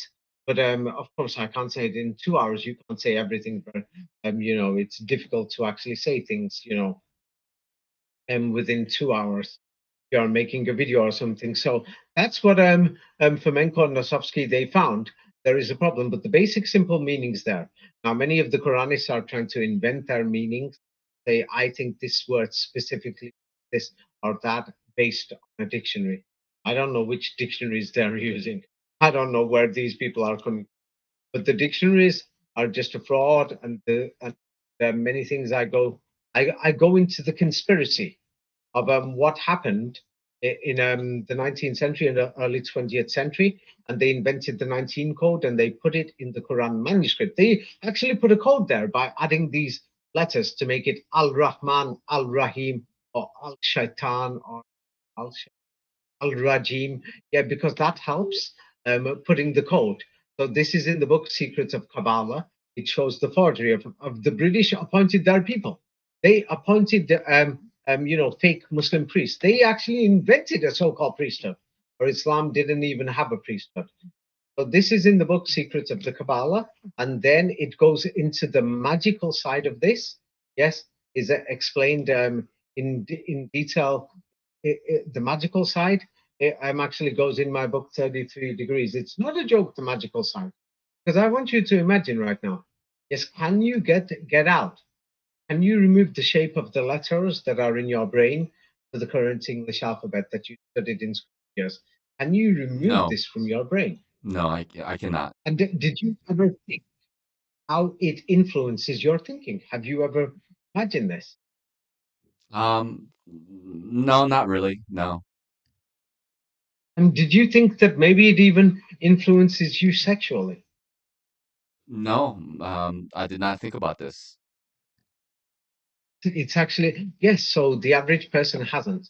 So this is the next level, 33 degrees. I've written in that this is not a joke.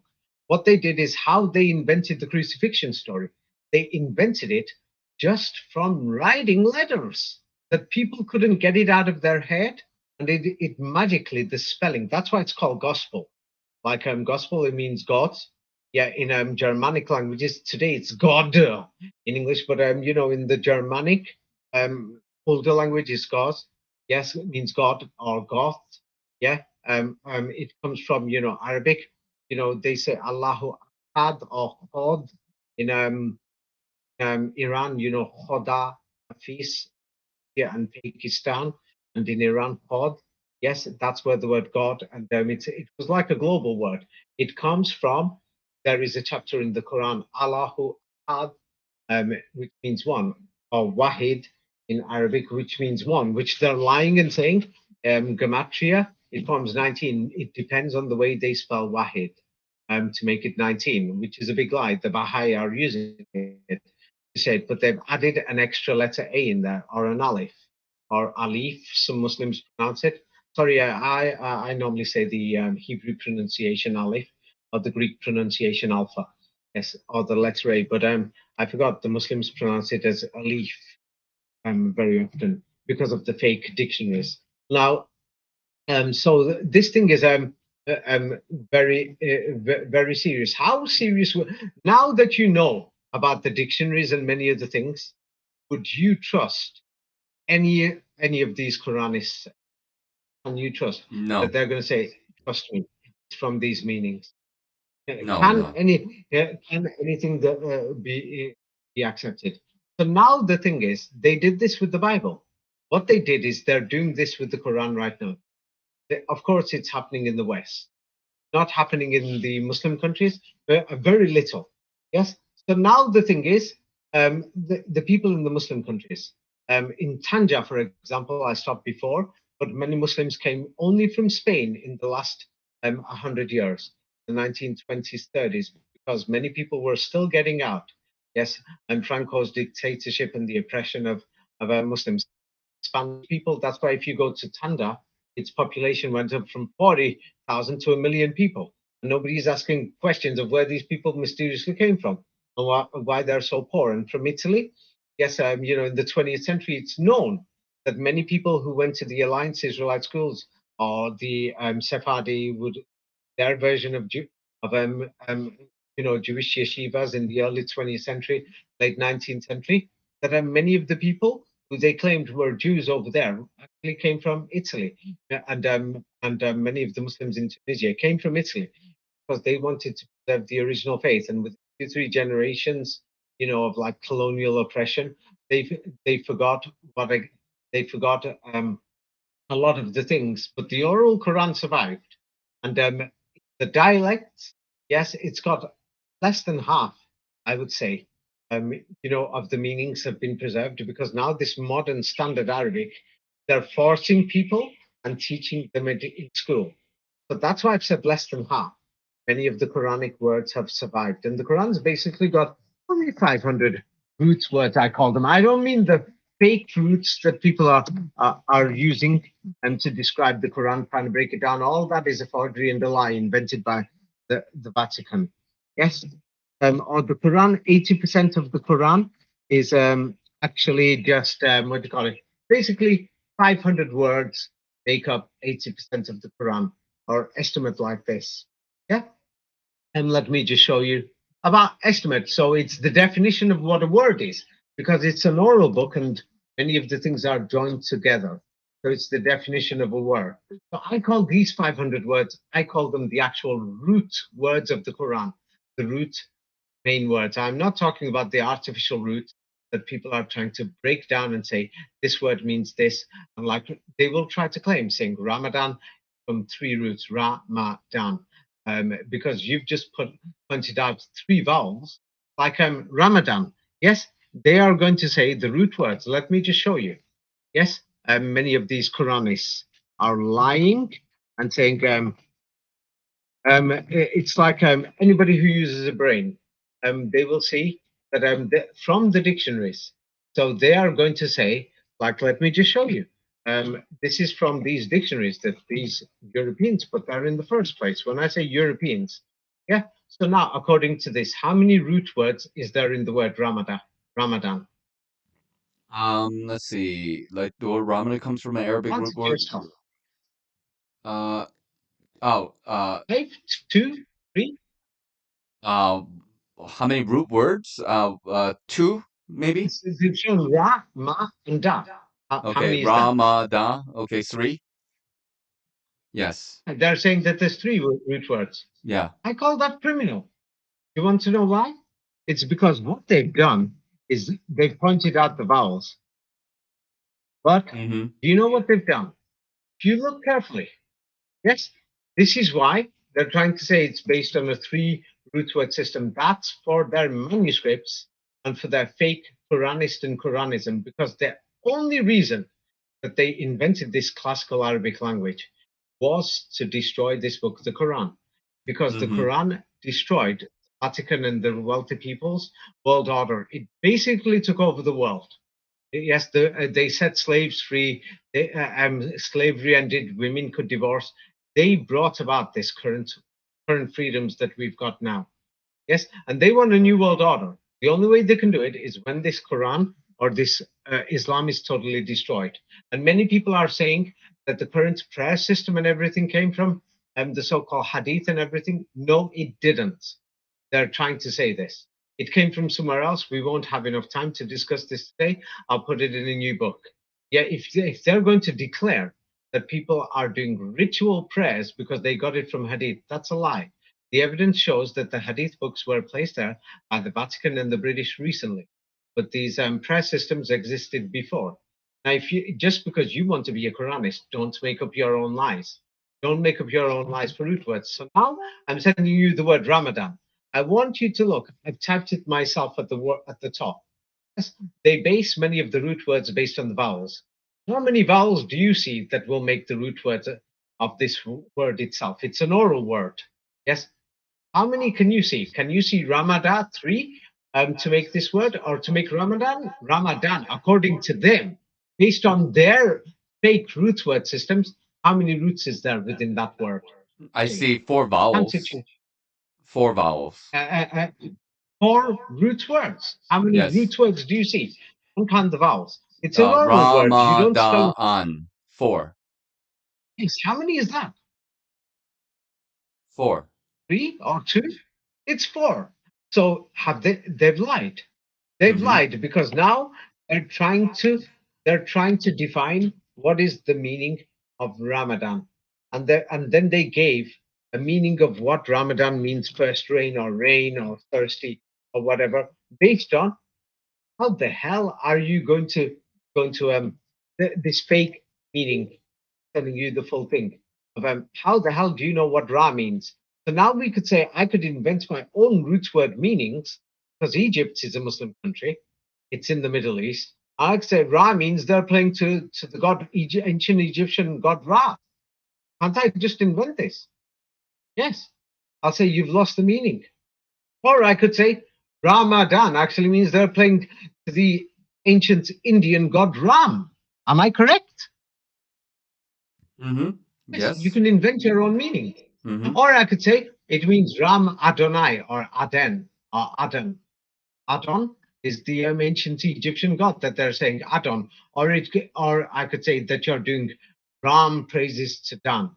That's how you play with root words. Or you could say the Don was the Vatican. Vatican priests were called Adon or Adonai. Let me just show you.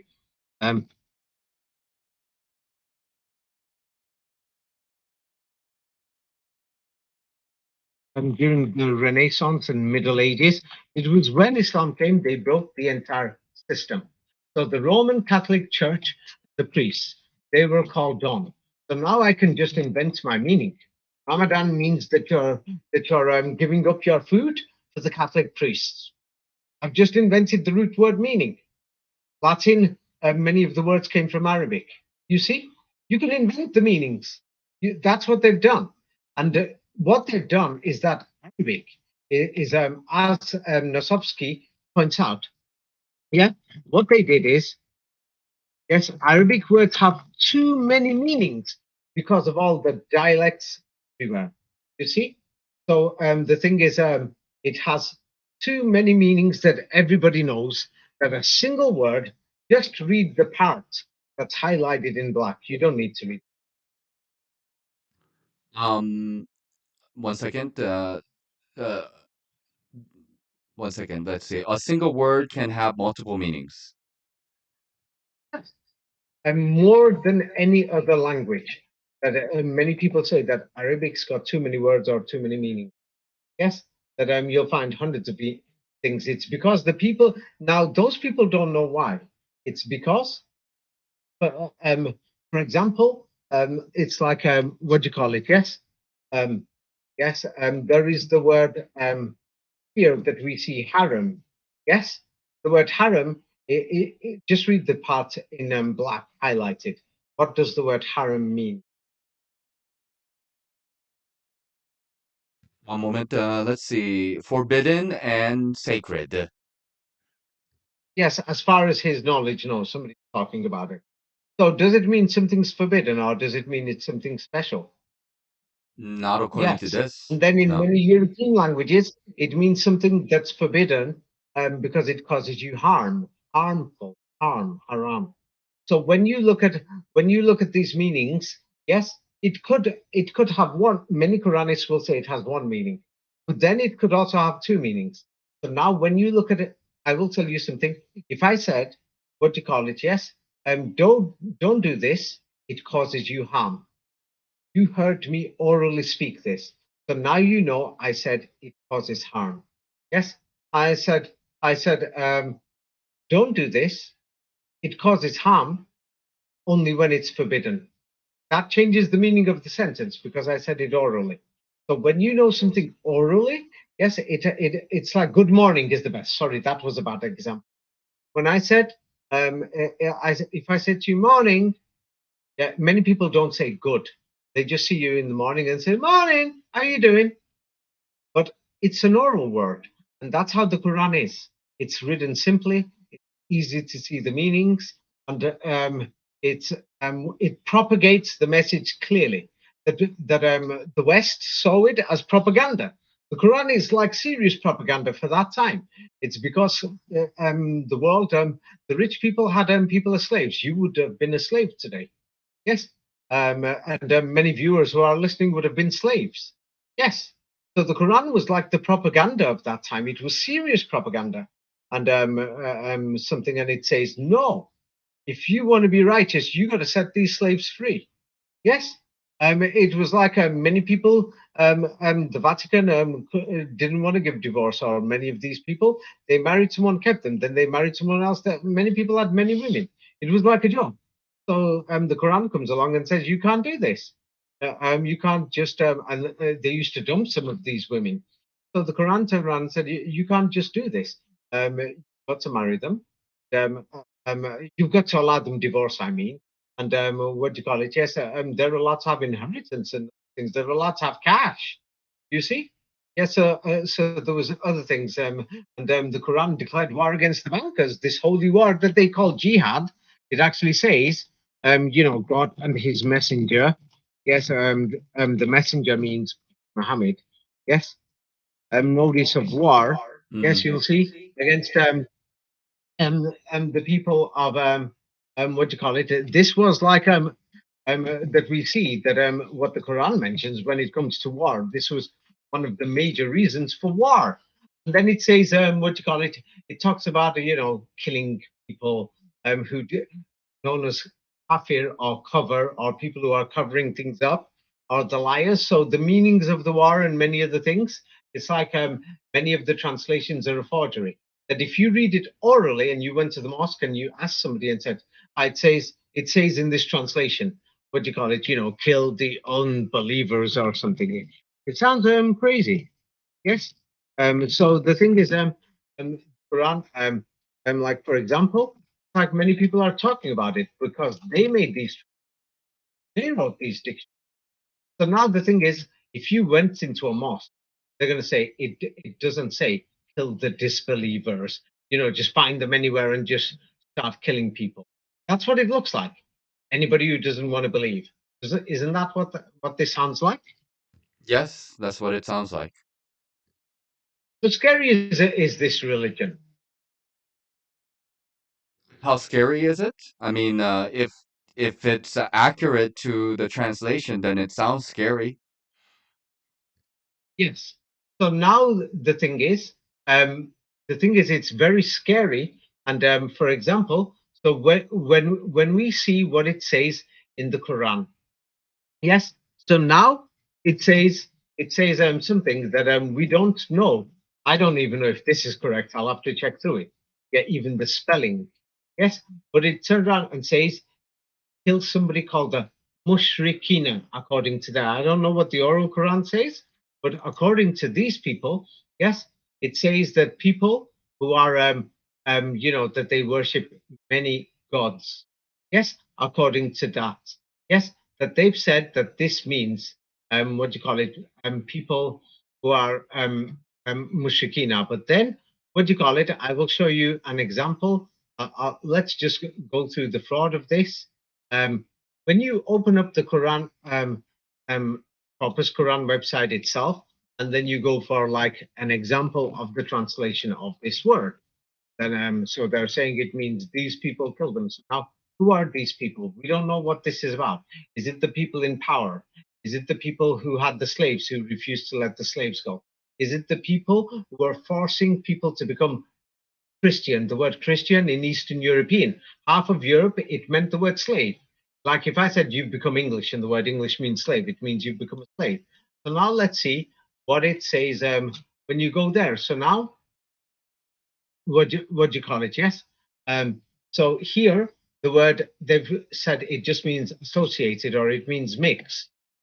So somebody could translate this as mixed race one day. So the thing is, these things have got to be addressed. They've got to go through it and see that when you look at the oral Quran, I've shown that in the oral Quran, the verse numbers are a forgery. That the different manuscripts, like for example, the one that they use in France, on the French Corpus Quran, you could say, or the one in Holland, or the one in Germany, compared to these people who are sat in England and America are making these Quran videos that about the Koranists, yes, the verse numbers don't exist in the oral Quran, nor do these chapter numbers. Like, for example, they have a chapter called Surah Jinn. On purpose, it's number 72, because that 72, yes, is to do with the Kabbalah. And anybody who reads Secrets of the Kabbalah, and it's to do with magic spells. That's why they made sure it's number 72. Yes, that's the 33rd degree. If you read these books, you will understand what it means to them. Because then if you follow these dictionaries, and then you interpret the meanings and you accept these verse numbers and chapter numbers, yes, what happens then? We'll soon come to believe that these people wrote the manuscripts. Then they can declare, we wrote the manuscripts, we put these codes there, invented the root word systems, we decided where is actually a word. Who said it actually says the word mushrik there whatsoever? Yes, because the thing is, what they've done is when you have the oral Quran, I'm not sure what it says. Yes, pronounce it. I don't know how. So, thing is, if you imagine the oral, it'll be like you could read it yourself. It's in the blue. Read those three words together fast. I've just sent you a new page. Mushrikina. Oh, before that, Oh, three words. Fakvutulo. Continue. The three words together. Oh, all three of them together. Sorry. Go together. Okay. Fauktulu el mushrikina haithu. Haithu. So now the thing is, they decided to divide these words exactly in those positions. They decided to declare the divisions. They decided to say this is chapter 9, verse 5. They put the verse number orders. Now, if you look at many websites, it will have different chapter numbers, different verse orders. I've checked this myself, or in Germany, depending which website. That's another problem. So when somebody who sat in England, Canada, or Pakistan, or Indonesia, depending on the manuscript. So then the other thing is, how is the word sentence actually pronounced? Because many people will say that is what this verse says, but because it's not this verse. There is no such thing as these verses, these divisions. The main divisions that they have is the oral Quran. Ramadan, it's divided in the Ramadan, what they call separ. Yes, separate. Yes, the Arabic word is separa. Yes, separate. So who said this is an Arabic word? In the Arabic, they will say separa. So now in English, we're going to say separate. In Latin, separa or something like this. So is this word Arabic or is it Latin or is it Germanic? It was a global word because Arabic was the global language. There's only 500 basic. When I say root words, I mean the heart's main words, not like the fake roots that they're putting there.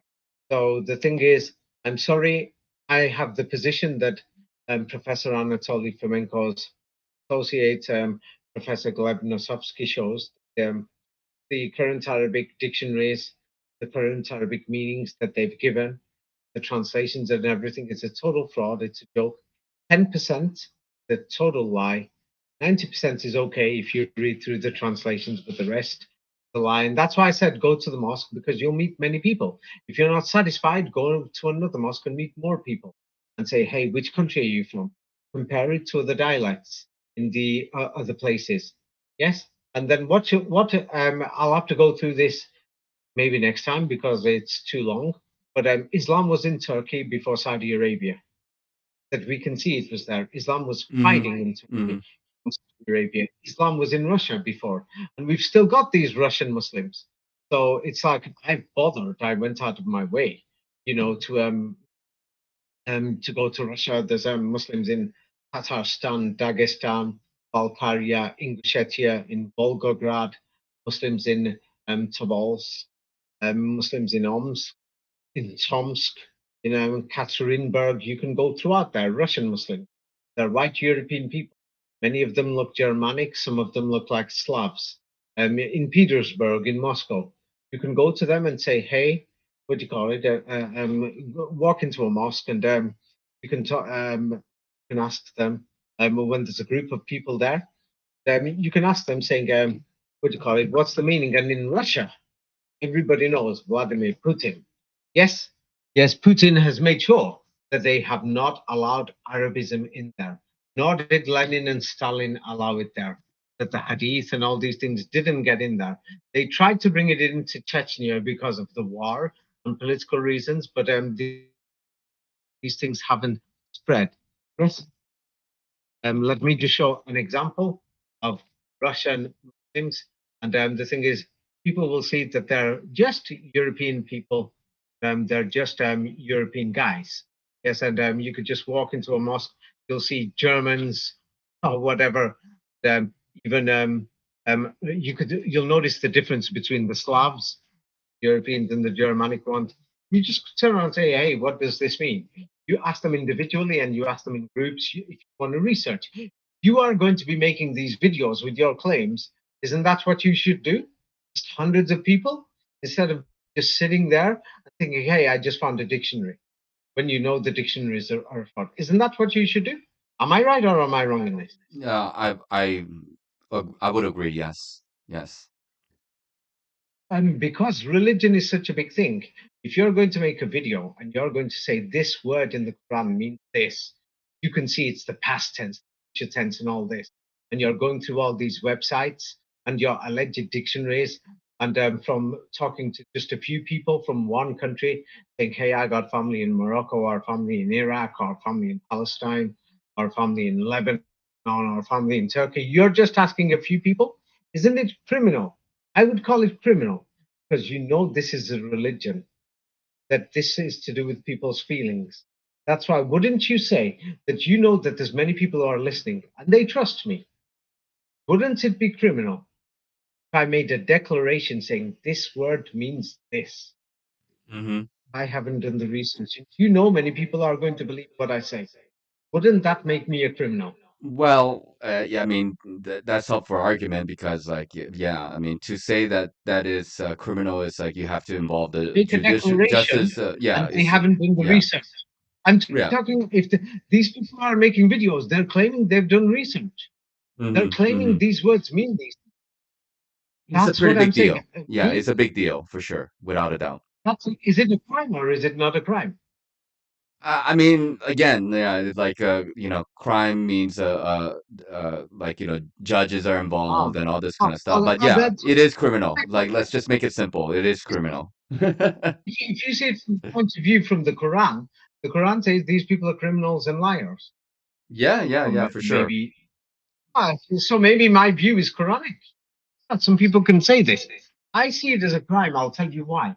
Because what one person does today, yes, what do you call it? Let me just show you. And what people are doing. Yes, today, yes. I will show you what is actually what's actually going on. Yes, many Quranists go to the mosque, many of them don't. Some of them have kept the prayer systems and everything. What it's actually doing, Europe and America, unfortunately, yes, because people are using dictionaries.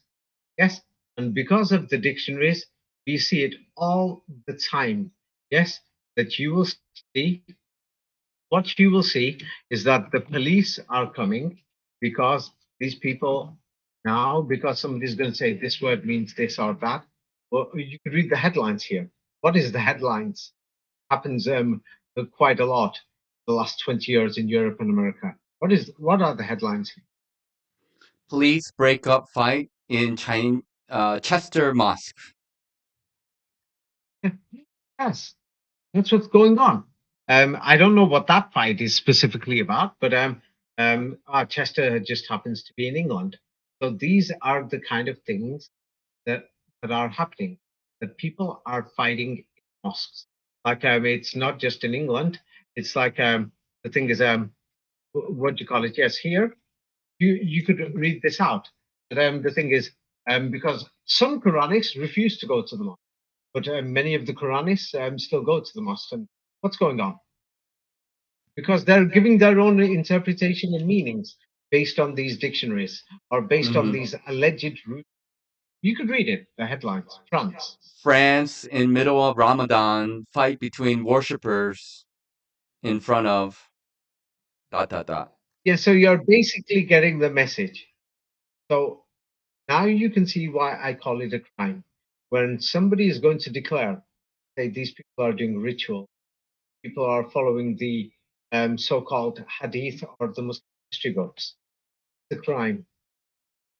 It's a crime Hmm. you're going to be Hmm. declaring something when you've not researched the history, when you've not checked who published the hadith books, not check the age of the letters or the alphabet by checking. Did you know that you can actually check up to a certain extent how old an alphabet or writing system is? I put this in my book 33 Degrees to show how even biblical manuscripts have the basic introduction. Then I explained more in one of Raphael's videos. I don't think that one's free. The main one about the printing press, where I go through it, that helps you understand it more. But if people have to research themselves before making a declaration, or why have I? I'm doing research. Why have I turned around and said same thing like Nosovsky that the current Arabic can't go off this? They've invented multiple meanings, and they did it on purpose. Multiple meanings. The Arabic dialects. I sent you that page before. I think yes, that they put all these multiple meanings in Arabic. Hmm. Yes. Hmm. Um, so they did this, and so they know because they knew people are going to translate and interpret. Like imagine if I don't like the Quran, then I'm going to make sure that if I was the British and Vatican, French with their empires, I'm going there. I've got guns. I'm raping people. I'm killing people. I'm murdering people. And we've got military bases. We're taking their cash. That's what we did in the colonial days, putting the dictionaries there. Do you think these dictionaries there for a laugh? Or have I got, or is my agenda there to destroy the meanings of the Quran? Yeah, to destroy the meanings of Quran. So now the thing is, if we can't depend on the dictionaries, because we've got 1/4 of the world is basically Muslim, and millions of them have memorized this oral Quran, and in within many of their dialects that they speak, um, they know the meanings of the Quran. It's passed down in some. So that's why I said go and ask there from their oral dialect. Would you say I'm wrong, or would you say that that is the best way, or do you have any other way? I'll ask you. Think about it for a minute. Tell me what do you think? Am I wrong? No, I think you're correct. I mean, it's a big subject, a lot of factions involved, and this is a kind of a psychological operation, you can say. The whole idea of formulating dictionaries and having them support the translations of the Quran, and the translations and the dictionaries are off, right, from the oral tradition, then what does that actually lead the individual to? What kind of end result is that? And the thing is, these days we've got what do you call it? Yes, we've got people like Sam Shamoon. He's a very funny guy. I find him amusing, actually. Yeah, I don't know who he works for or if he works for himself. And what do you call it? Yes, Sam Shamoon and his, they pointed out that based on the current Arabic dictionaries, based on that, based on, yes, the classical Arabic that they've taught in the countries, it's entered the dialects. Because if you're teaching the people in the Middle East this tools, they don't enter. So I'm Shamoon. I said, no Muslim can answer that Allah has got legs, according to the Quran. You see? And then Yes. it's not just like what they've done, that what do you call it? Yes. Allah is just an idol. He's got legs and other body parts. The Muslims can't answer this. Even the Quranists can't prove otherwise. Allah's got face, got hands, got fingers. He puts his hand above yours or something like this, and other things, is things like this. So the thing is, even if you do the word for word or the root words, you can't do anything. Yes. So the thing is, this is based on, yes, these things, the way they invented the dictionary. Yes. And so the thing is, what they've done is that the exact translation word that the majority of them are using in the West, think Allah has got a shin. Now this word is very important. Even the so-called alleged amazing translation, what's his name, Sam Garanz, have you heard of him?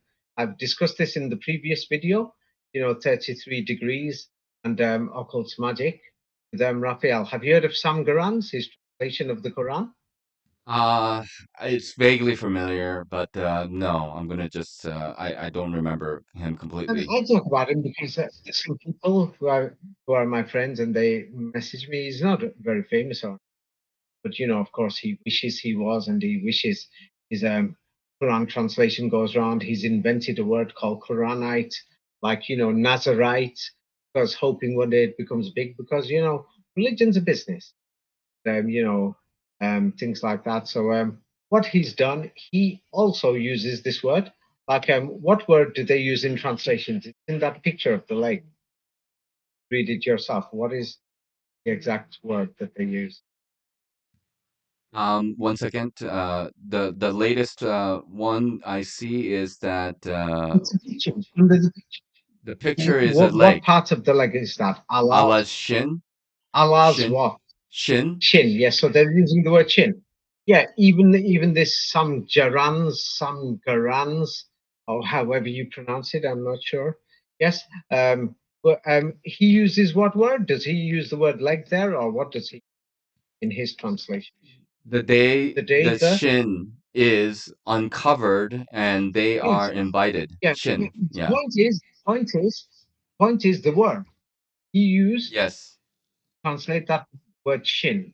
And the Quran is in simple, easy language. Now, the word shin, I mean, who the hell is using that in English every day talk? Is anyone using? Nobody. Doctors or on the football field or somewhere where somebody's their leg think, I've hurt my leg. Where exactly have you hurt it? So they'll say it's the shin because that's for medical reasons. But Hmm. Hmm. even where it doesn't say shin at all. The actual word that's actually used there is actually the word sap. Now, what do you call it? Yes.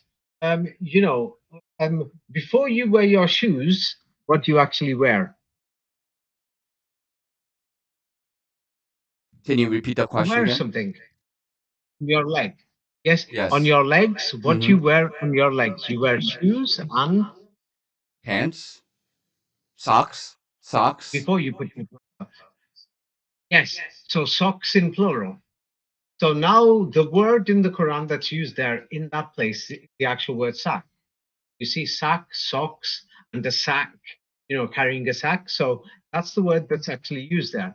So So now these people, I call them criminals. They use the word shin on purpose because the word shin in Latin and in Spanish is pronounced jin when you change it. Do you know that? No, that's very interesting information. Shin is pronounced as Yes. jinn. So now they're saying Allah shin or Allah is a jinn. Many people don't Uh-huh. understand these things. It's part of Freemasonry. So now here it is. What do you call it? The leg is sack, or or that bottom part of it, yeah, where you wear the sock. And Mm-hmm. so Mm-hmm. sock and sack, same word. It's in Germanic. It's in European.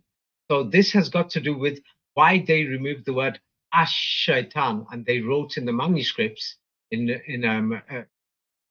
many manuscripts they wrote in Europe and America, and they're claiming they're ancient and they put them in museums. They put al shaitan because it's got to do with ash shaitan and shin. Yes, and that's why they pronounce it shin. Mm, Yes, mm-hmm. and Mm-hmm. that's where the story of Isha or the ashes, and that's why they have the ceremony Ashirwad.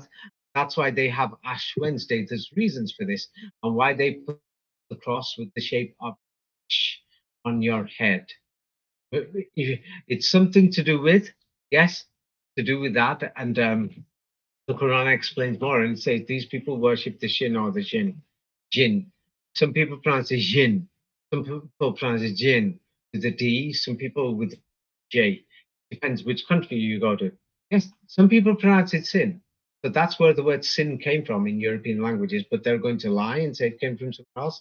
It's like I said to you before, Bismillah, Bismillah, Bismillah. And now they've invented Basmallah al-Rahman al-Rahim. Because some manuscripts have it spelled Basmallah instead of Bismillah. Because now they want you to go for manuscripts. The day you do this, yes, that's the day the Quran is gone. That's what they did with the Torah of Moses and the angel of Jesus Christ, or the Bible, the New Testament, Old Testament. That's what they did.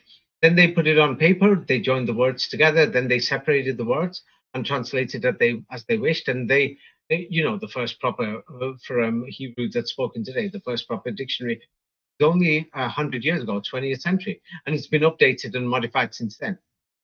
That's the joke of that.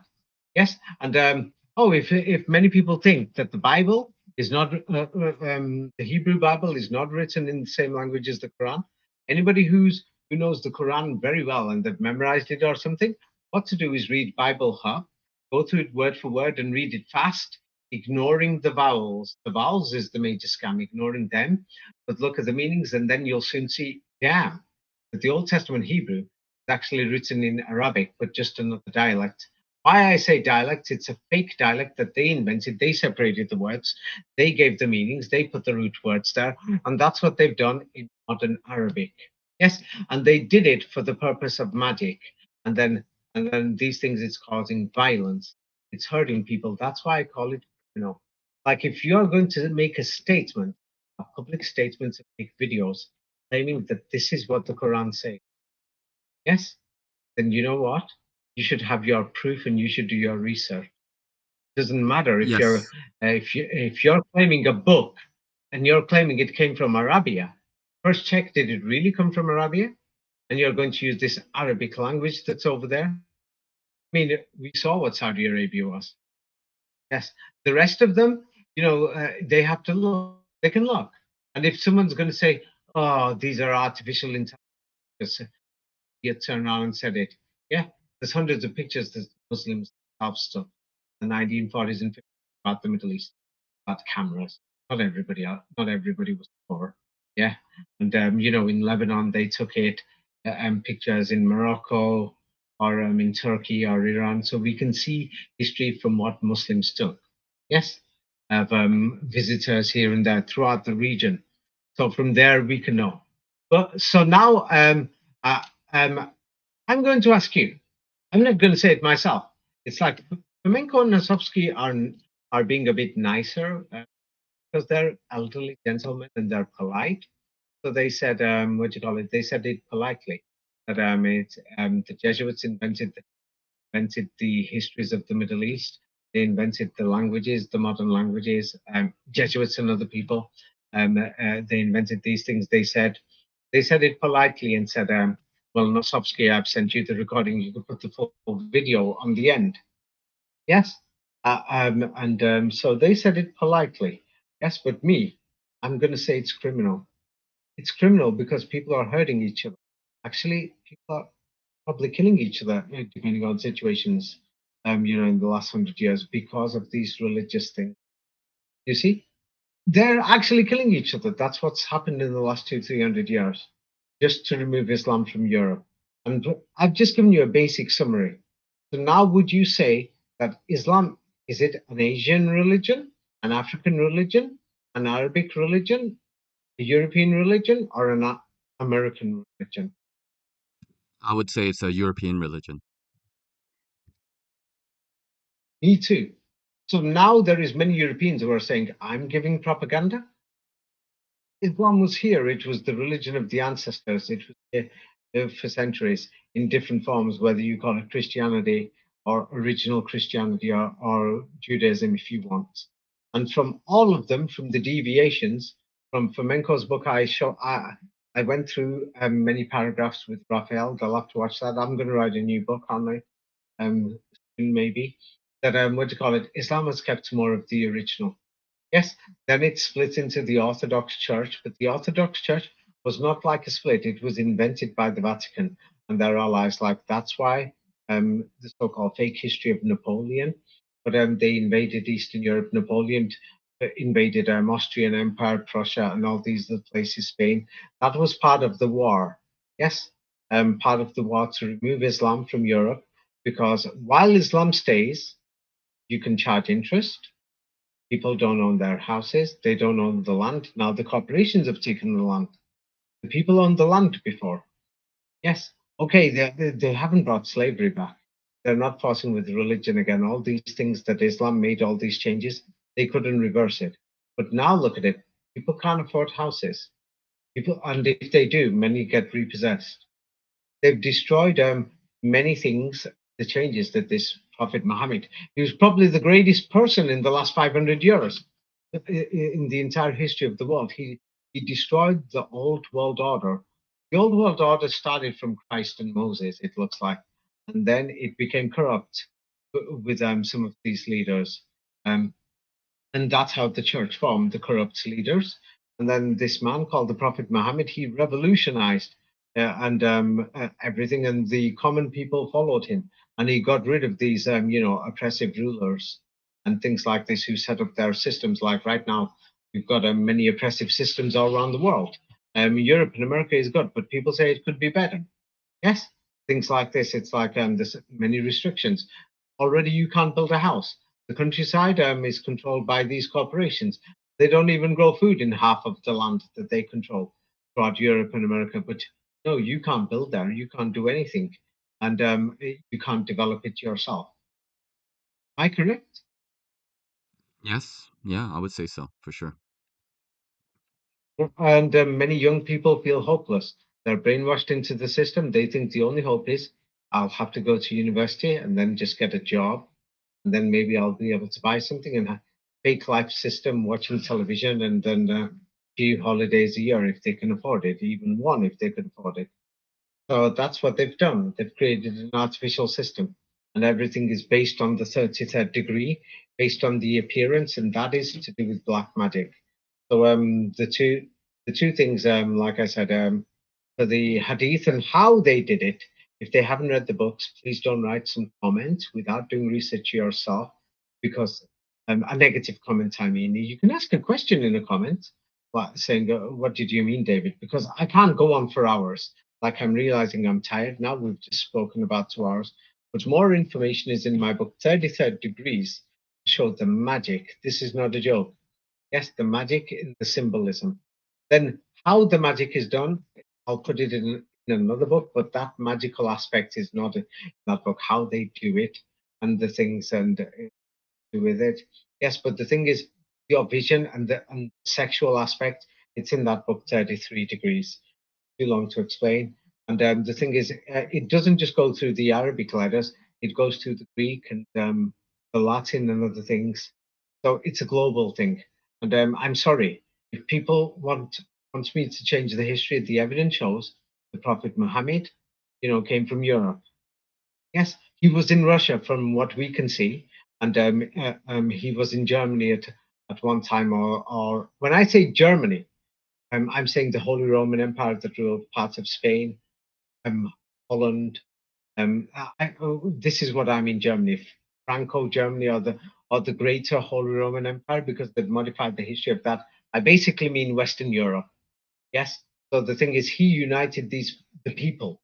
Yes, basically the people followed him. They turned around and said, "Get rid of these presidents, prime ministers. We are not going to listen anymore."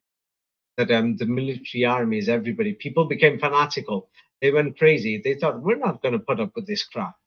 Yes, of these people who are in power, become abusive. Right now, the people in power are not so abusive. So it's up to the people to make sure we keep our freedoms. Also, not to break the system, improve it. In many countries, we've done well and become more charitable and helped the rest of the world to catch up. Right now, it's not so bad. These changes were made by the Prophet Muhammad. He gave us back. Yes, the freedom was brought by Jesus, the Prophet Moses, and by Jesus Christ. They brought a lot of freedom, but then the people in power, yes, new people came in power. They Christianity and other things, and they became oppressive. And now the Prophet Muhammad got rid of it. Yes, because the people didn't want it. The people followed Muhammad. Yes, the people joined his armies. They stormed all these cities and power centers. He basically overturned everything. It was a revolution. Many people will say the Quran is propaganda. If you want to say it's propaganda, you can go back to being. You never know what the New World Order is going to do. And the thing is, yeah, that's what they've done. In the third world, we're talking 75, 80% of the world living in poverty. Yes, and they make ends meet. Yes, so the thing is, it's not propaganda. I would say the Quran is not propaganda in the economic system, because the thing is, it's saying abolish the banking system whereby they're charging you double and triple. Yeah, it's saying this is the holy war or jihad that's in the Quran, and as far as I can see, many people support it. If they actually read the Quran, they would support it. So many of the stories in the Quran are actually describing events that happen in Europe and Asia and other parts of the world against these people in power. Yes, and the abuses that they did. I mean, what is that? Get the inheritance. This that a girl can't choose who she should marry, or what is this that she can't divorce? Yes, I mean, so these are the things. It was like, yeah, somebody could say it's propaganda. If you think it's propaganda and you want to follow the Christianity, bring it back, bring it on. Let's see how many women are going to follow back to whatever. But just because you've made your new interpretation, then we've got the new evangelist or Koranist. That's what the Christians do. Evangelist interpretation. So that, oh, we're nice. Look at this. Yeah, we sing, we choirs in church and all that. No. Yes, you're using the same manuscripts. Yes, the Vulgate or the Hebrew manuscripts that the Vatican released during the printing presses. That the Vatican and the boys, they controlled all of these, and you've just given it a reinterpretation or remeaning, because the Hebrew translations and the meaning have been updated in the 20th century for political purposes. Yes. Oh, that's what the Quranists want to do. Yes, they want to give new meanings or something, trying to integrate it the West and Europe and America and many other things. They're trying to claim many things are rituals like this, the things like this, but they should reinvestigate and have a look again. I'm not going to go through these ritual aspects or whatever until I've written the book. So that if I'm about it, and then when I have, then where these came from, the things, and what somebody could say is a ritual. I could say that what you call it, watching television every day is a ritual, just because you do it all the brushing your teeth, you do it every day. That's a ritual. You see? Somebody could say bowing to God is a ritual, but you could say meditation to God is a ritual. You do it regularly. You could say if you're doing charity, giving cash regularly, that's a ritual because you do it regularly. Right, like Scottish rites in masonry, because you do it regularly and things like this. Yes. So the word ritual, they invented these words, also because almost they thought carefully when they invented these words in the English language, the word rite. for writing. It's written down. See, so a lot of it is to do with how people perceive language. Yes, but they won't understand that without understanding the 33rd degree. Yes, like good morning and morning. Morning could mean death. I didn't finish that example from before where I gave a bad example, but forget it. Any questions?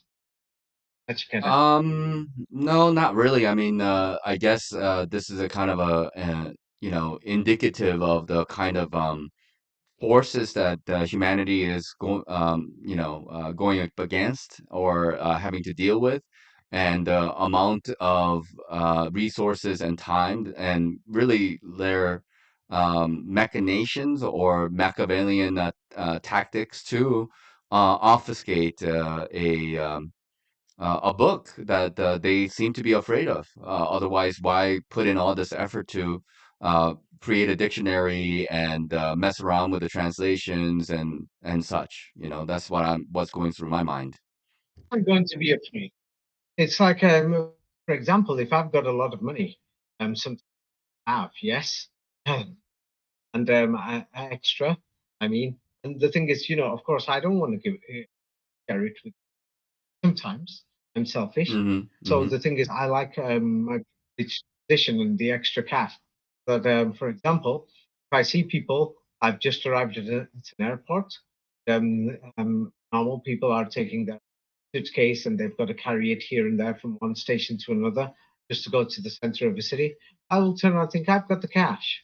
I don't want everybody else to have my type of cash because now I could just go down the highway and go faster because the metro takes extra time. It's here, there, everywhere, many passengers. I've got to put up with it. I've got to be quiet.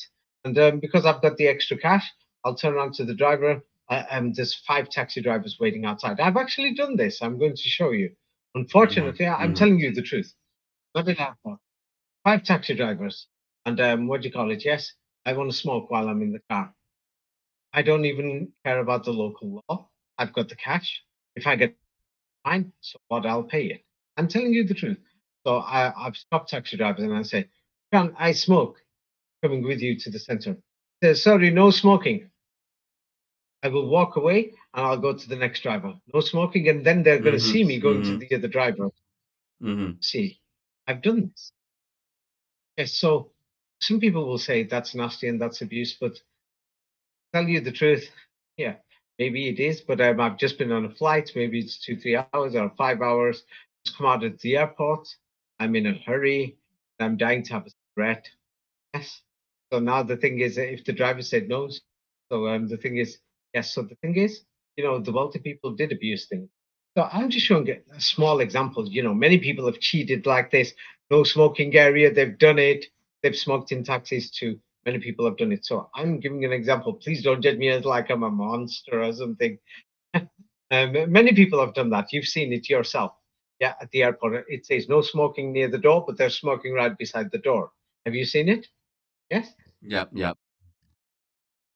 Yeah, you've seen it. Yes. So the thing is what the rich people did, they abused things too far. That if they want to get married, it's the rich people. You call them don. They were just called priests. They weren't religious or anything. It's just some rich guy in Europe, and he controls the land. And they did that throughout Europe and throughout Asia and Africa. And this Prophet Muhammad comes along and said, "Hey, you know what I mean? Got to go. God said so." You see? Yes, and so the thing is, it was a big message. You could call it propaganda if you want directly by saying, and the Quran says God said so. But the thing is, he didn't need slavery. Now, some rich people could debate and say, hey, there should be slaves because I'm wealthy, I'm educated, I know what's going on. These people don't know anything, so they deserve to be down there. So many rich people I know, they've spoken like that to me behind closed doors. Many people have that. And because I've said the way the world is run right now, it's economic slavery, whereas people don't. They are just paying the cash and they think they can do something. They're actually slaves.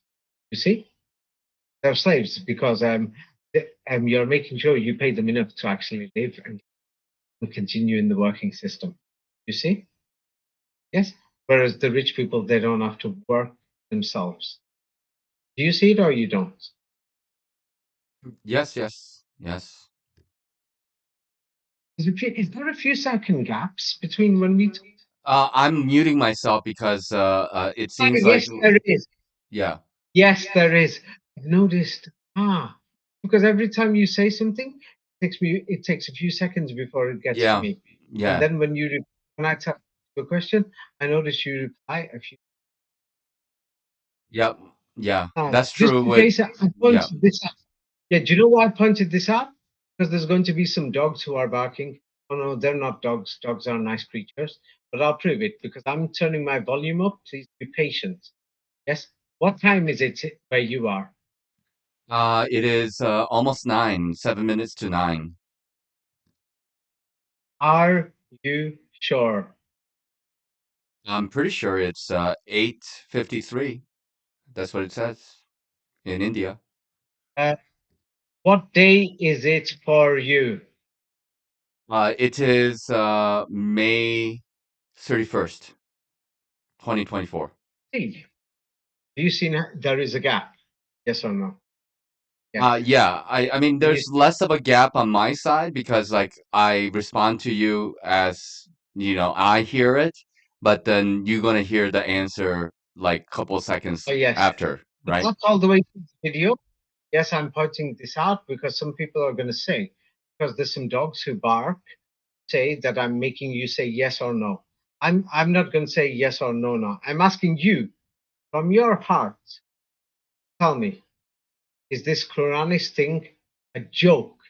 Yes or no, based on them using dictionaries, websites, without doing proper research and asking many people from different parts of the world to explain a global book when we know that Arabic was global before. Or simply, you say it in your own words, don't say yes or no.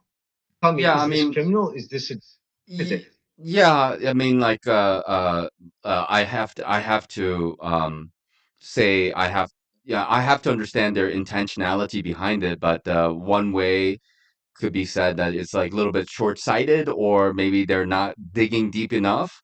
That would be the nice way to do it. But then if I were to be a little bit more harsh, Yeah. and then I come to understand that they're doing it intentionally, then yes, I would say it's very much criminal because then you are changing the minds and the beliefs of millions or potentially billions of people. Thousands, thousands anyway. I will tell you why it's criminal. Because many people who are making YouTube videos, they're doing it intention of views, the intention that they want to recognize what they think or what they believe. But who said they did the research? If they did research, like for example, I don't like saying this, I've got friends who've made videos. They know I know certain matters. They didn't even consult me or ask me, David, what's your opinion on this? And they didn't ask saying, give us a proper answer with proper research. You understand? Yes, when they know that I've traveled, I've spoken thousands of people. As you can see, I talk too much. Yeah, I do. Yes, and so I ask questions so much. It's like I'm worse than a child or like a cat jumping about. Yeah, I'm thinking, what's this? What's in that corner? I want full detail. I'm one of them that I see it from the point of view that somebody will say a cube or a Kabbalah. From every surface, I'm looking inside somewhere, thinking, no, I can't see any aspects or any doubts. You see? And if you're going to make a video, of course, you're doing it with the intention of getting views. Most people do that. Am I correct? Yes or no? Nobody is making it thinking, Hmm. I'm just going to leave it. I want 5 or 10 views to see if anybody's interested. And they know that the average person who's listening, yes, is probably working or busy or something during the week, and they're not going to check or going to do many, many years of research or contact people everywhere, all over the world. These Quranists know this. They're not stupid. So now that you know that they know that the average person who's going to listen is not going to be spending hours, days examining words and checking all these sources and anything. Many people just believe. Yes, you saw many people, truthers who make videos, not just Quranists, truthers about mud floods and other things. Many people just believe it, and Hmm. many people just don't believe it, don't even check. Yes, on both sides, they don't check. Some people believe, some don't. You Yes, saw yes. this, yes? Yeah, yeah, yeah. It's very Yes. much a human So condition. the person who makes the video, yeah, they use art, design, production, this, that, everything, and they know there's going to be an audience. That's why when I wrote my books, I knew there would be an audience. And you read my books. Did you notice?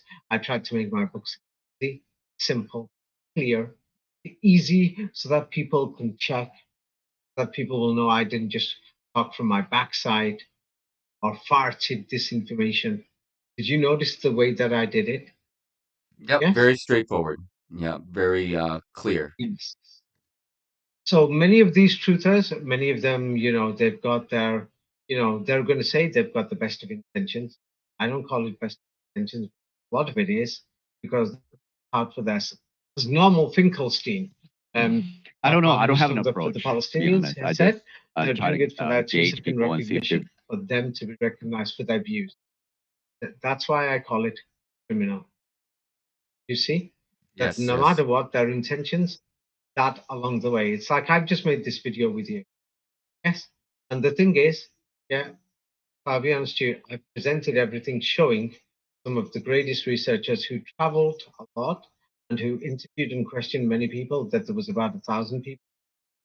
More than this, if you include the number of people who they interviewed and questioned and spoke to, what Fomenko and Nosovsky did.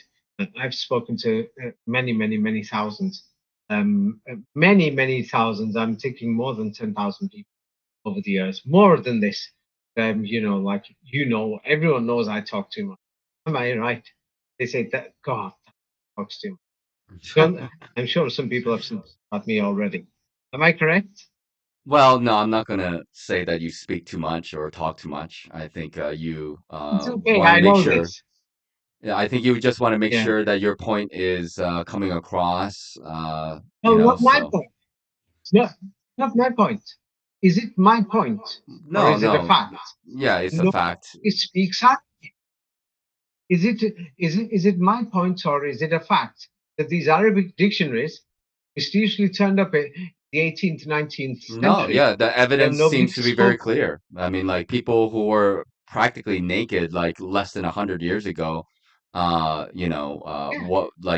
what kind of language were they using? Did they have printing presses? What kind of technology were they using at the time? And they're walking Well, around they're going to be barefoot. telling us. They're going to be telling us that these people were the warriors, that they invaded Europe during the time of the Crusades. These naked people in the desert. Yes, that's what they're going to tell Right. us. But Yeah. that's why I said the complete place in Europe, the Inquisitions, and then it spread Yeah. globally. Crusades and the Inquisition, and it was actually the people were fighting against the Christian Vatican Church, not against the original Christianity, how the Quran describes it. And the Prophet Muhammad was the leader of this original Christianity, which became original Islam, which was the original Judaism. That's who the Prophet Muhammad was. Yeah, and as far as I can see, he changed the world. He basically overthrew the world order. I mean, he defeated them, just in one blow. Then they've duplicated his history, like to Sultan or Muhammad, the Mongol, or Muhammad in the Indian subcontinent, Ghazni, or the Muhammad of Arabia, or even this new garbage that's coming from Dan Gibson and Sam Garant, saying it's at the top of the Arabian Peninsula, where the Petra is, top of the Hijaz Mountains. New garbage. It didn't come from the entire region. Oh, Yeah. Muhammad Well, was in Petra, Prophet Muhammad. the If you situation. say this, then his followers will go. Yes. No, the situation is that maybe that actually happened the way you are describing it, but that obviously these people are back at doing whatever that they're doing, after all this has happened. And that's why we are having this conversation now, because these people are back at it, I mean, yeah, and doing their obfuscation yes, and they control are mechanism continuing. again. Yeah, of course, the lies are continuing because now they're thinking, we tried to make this great man, this Prophet Muhammad, who was like the greatest man after Jesus Christ. Say Jesus Christ revolutionized and changed the world. So that was the Prophet Muhammad. From what I can see, historically. So now they're trying to. First, they tried to show he was from Arabia, and they knew the place, like, some shithole or some garbage. So now they're trying to say, he's from some other garbage. So I was At the following top him of the a Hijaz, little bit. it's called the Hijaz So- mountain range. At the bottom, or the center is Mecca. At the bottom is Yemen. At the top is Petra. So now they're trying to say he was from there with just a group of bandits and things like this, backwards people, where you can't even grow food. We don't even know what he was eating. Maybe he was eating rats or snakes that are in this Petra or wherever. So that's what they're trying to show. Oh, but his fanatical followers who wanted to end slavery and everything, they forgot to go to the Mecca province and give these people clothes. And they forgot to teach them this Arabic. They forgot to teach them even basic Quran and how to pray. And they forgot all these things. That's why Saudi Arabia was like half naked and all that just 50, 60, 70 years ago. Yeah. We can't even say they were even Muslim, 100 years ago. The evidence, that's a long story. I've said we can't even, I said it like that because I'm going to write it and write a book about this soon when I have the time. Because I know there's going to be some dogs who are barking. Then they'll say, oh, Arabic was spoken in, what do you call it? Oh, if it was spoken in Iraq, how come they have some different interpretation of the Quran that would Shia Hadith, Baghdad, for example? These are the things.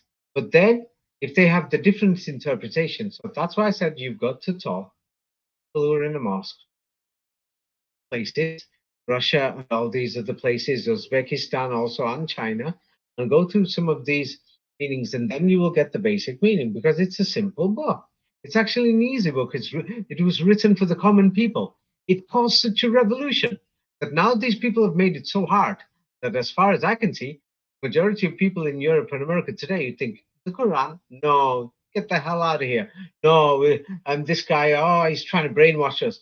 Oh, not another one of these trying to show Islam again. What the hell, man? Get the hell out of here. That's how people see it. Yes. Whereas it was just a simple message, common man, that was easy to understand. Yes. Things like that. It's like it's got 500 basic root words. When I say root, I'm talking about simple words, not like breaking it up to how they're inventing the root words. Just fraudulent inventions like, Ramadan means, they're praying to the god Ra, or what do you call it? It's like this. You can invent these things. You see? It's just a matter of time before they make new dictionaries. That's what they did already, and they showed that, what's his name? Got some guy, I think he's called Jordan Maxwell, based on the fake history of mythology. He says Allah means sin. Yes, because of the fraudulent dictionaries. You've heard of that before, or you Yeah, haven't? I Jordan forgot what Maxwell his is name well is. known. The Yeah, guy called, he has talked about see like the guy common with law. bald head with glasses. He's the guy with the bald Yeah, head with he's a glasses. kind of a chubby guy with glasses, a little bit funny looking. Yeah, He talked about common as far law as I quite a can bit. remember, he thought he was slim. The guy who I'm talking, I'm not sure if that's the same name.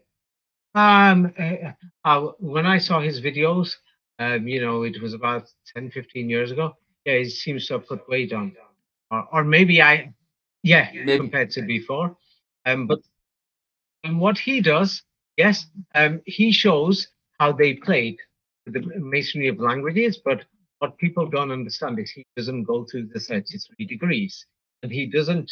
Um, he show that history is a lie.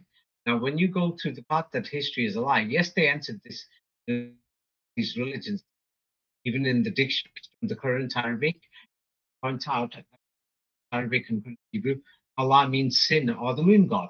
That's based on the fake history that they've put on the region and fake everything. Yeah. Yeah. So when he used to speak before, he was a bit more slimmer.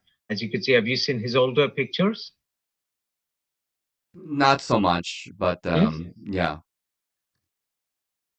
Yeah. Well, the thing is, now he's put a lot more weight on. I mean, belly, or maybe he was a bit chubby before, but the thing is, that's the guy. Yes, it's the same guy. So the thing is, hmm if you consider the fake history, then he would no longer need to speak.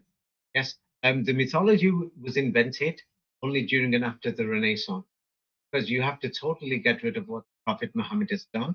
You've got to show that Jesus Christ, Muhammad, all of that's why they invented Aisha and everything else, this Prophet Muhammad in the desert, because very soon people are going to declare exist. Well, he didn't in Arabia. This Prophet Muhammad did not exist.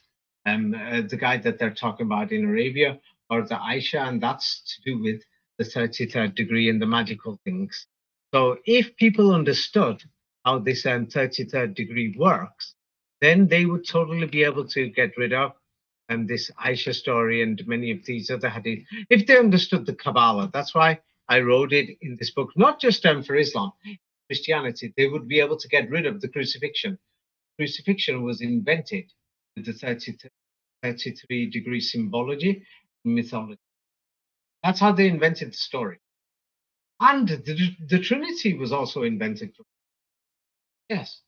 That's why the Allah symbol looks like a number 3 or 3 gods. It was invented that psychologically, magically, it was easy to brainwash people or easy to force the idea. Look, Allah means 3. And also from the translations of the words Bismillah, they put it Al-Rahman, Al-Rahim. 3 different people, the Rahman, the Rahim. This is more explained in Secret of the Kabbalah and 33. That's what they've done, because then it looks like the Rahman and the Rahim. It's 3 different personalities or 3 different names or 3 different titles.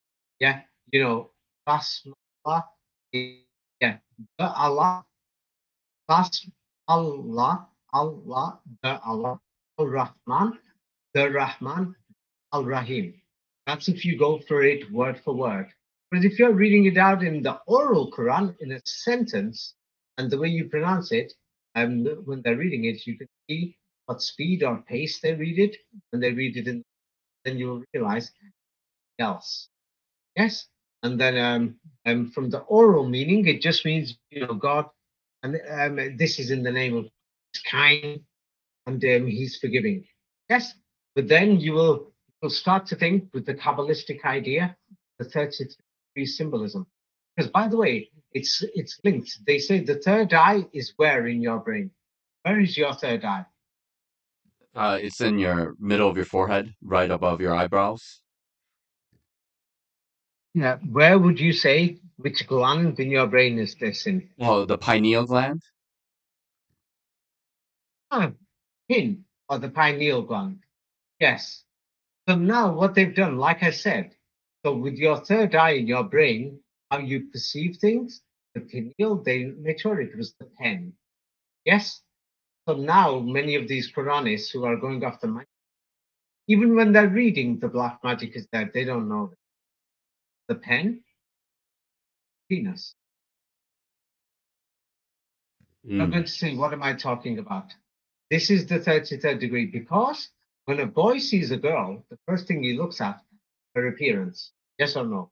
That's how he first translates or interprets with his pen gland or his penis of what type of a girl she is and everything, how she smiles and all looks, their appearance. I might yes or no. Yeah. But that's the truth of the eye or the pineal gland, and that's why Christianity was a sexual cult originally. The bad ones, not the Jesus Christ true ones. That's what Jordan Maxwell points out. But that's like the fake history, and that's the fake Christianity with this current Bible that we've got with the sexual aspects of it. And that's what they've done with the Arabic dictionaries and the Arabic meanings. And when you translate it to English, the pineal gland or pen, your brain, pineal gland, yes, or pineal gland, depending how you want to spell it. And can you see what it is? Yes, and between your penis and your pineal gland, which bone is there in your body? Oh, well, I guess the spine. Ah, yes, it is. So the spine goes down to the coccyx or the coccyx, yes, and then at the top it goes to your brain, yes. So the thing is, You know what? I'm going to give away a bit of the secret. Yes. And so the thing is how they design these shapes and everything. So between there, like go from your pineal gland or your brain or the third eye comes from where? The penis. And how many steps do you have to climb? Spine. How many bones are there in the spine? 33 vertebrae, 33. 3 bones. Yeah, let's use simple bones. Yes. So that's the secret of the 33rd degree. One of the biggest secrets ever. Now, how they've turned that into lies and how it affects you, yes, magically, sexually, is not a joke. And that's how I've shown how it affects you with Christian symbols, with Jewish symbols, how they created the crucifixions, that you sexually perceive it, your penis, 30, or the 33rd degree. When your penis interprets it, sends that message through your spine to your pineal gland or the center of your brain. You see? And that's what I've explained. And I go through the details and I show many examples in my book, 33rd Degree. That's what the Renaissance arts are about. That's what all these Quran translations and Bible translations are about. That's what these dictionaries are about. That's why it's important that they send you to school. But they don't teach you how to cook. They don't teach you how to do any farming. They don't teach you how to survive. They're teaching you only what they want to teach you. The most important thing for 10 years is to get these symbols into your brain. What do these symbols mean? A, B, C, D, E, F, G, or if you want to say in Cyrillic or Hebrew or anything else. And what's that got to do with the spirits or the Holy Spirit or the fire or the shin or the jinns? My book goes through that. You see? Any questions, or let's finally leave it? Any questions, anything? No, I think it's good to leave it there, and then we'll come back for another video at some point. But thank you very much again, David, for enlightening information, and I hope the audience find it as interesting as I have.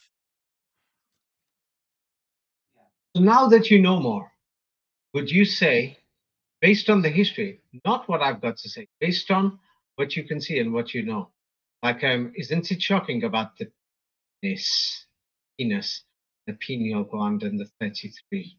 And then how men think with their penis, the message goes to their brain when they see the opposite sex. How are they going to think with the shape of the letters? And these letters are how the spelling is, the magic. And based on the spelling, the Quranists and the evangelists have given new meanings, new interpretations to the Bible. And do I have something against them? Or is it that, what do you call it? The evidence is against them? Which one? Is David against them, or is David trying to, like start a fight? Or is it because the historical evidence shows that the people in power invented all these mechanisms, or the machinery or the masonry of create how they're going to think, brainwash them, caused all these problems? Which one is it? Am I against them, or is it that they've fallen for the trap? The latter. I think you're providing evidence of the lies and the mechanism in which it's been implemented. And obviously, sexuality is a biological thing, and people know about subliminal messages, and that's a part of how we are controlled or make decisions and such. So it's a powerful tool, without a doubt. People know, but do they realize 10 years of using these alphabets, 10 years of using these dictionaries to learn a language, and then you're going to be using that language to translate another language that's fake? How serious is that? How big is this matter? It's very big. I mean, language is a very big part of who we are. So that's the third degree. Language, symbols, art, and how it has a magic spell upon you. You call it subliminal, but this is actually magic. Like the way you've been brainwashed. Like there's a fit girl there driving the car, had an accident, college, had to look at her. See? So now the symbols distract you, and the way the writing is, everything, and even the meanings, everything. The entire thing, when you open up Google and you're typing and you're searching the dictionaries, these Quranist websites and everything, you're under the spell even while you're reading. And the only way to get past it, if you know what these spells are, and then the moment you know, yes, then when you're reading, writing, and everything, the spell does. You see, that's what this magic is, and that's part of this, the very big part of the 33rd degree. Now, the other part of tying knots, doing magic specifically on certain people, that's another thing. Yeah, maybe I'll write about that soon. I didn't write about it because I thought learn some, use it in the wrong way. They will understand how somebody can, know the future or read your poem. That's why I didn't write about it. Yeah? Because I thought, there's bad people out there who will use it. They can learn it anyway. This information's there. But anyway, let's leave it at that. Okay. Yeah. Have I forced you to say these things today? No, you can't force me to say anything, David, for reference now or into the Have I future. brainwashed you? Have I brainwashed you? Like magic? Ali Ali shish kebab. Well, Magic. Rakadem. from where I'm sitting, I'm gonna say that's no categorically, but if we do a deep dive, I have no idea. But right now, from my free will, consciousness, choice, I would say you have not brainwashed me. No. Okay. So the basic message I'm saying is, title for the video, Anatol Menko and the Quranists. I stick by what I said. If anybody wants to know the Quran, you could read it online. It gives you basic 9% of the meanings.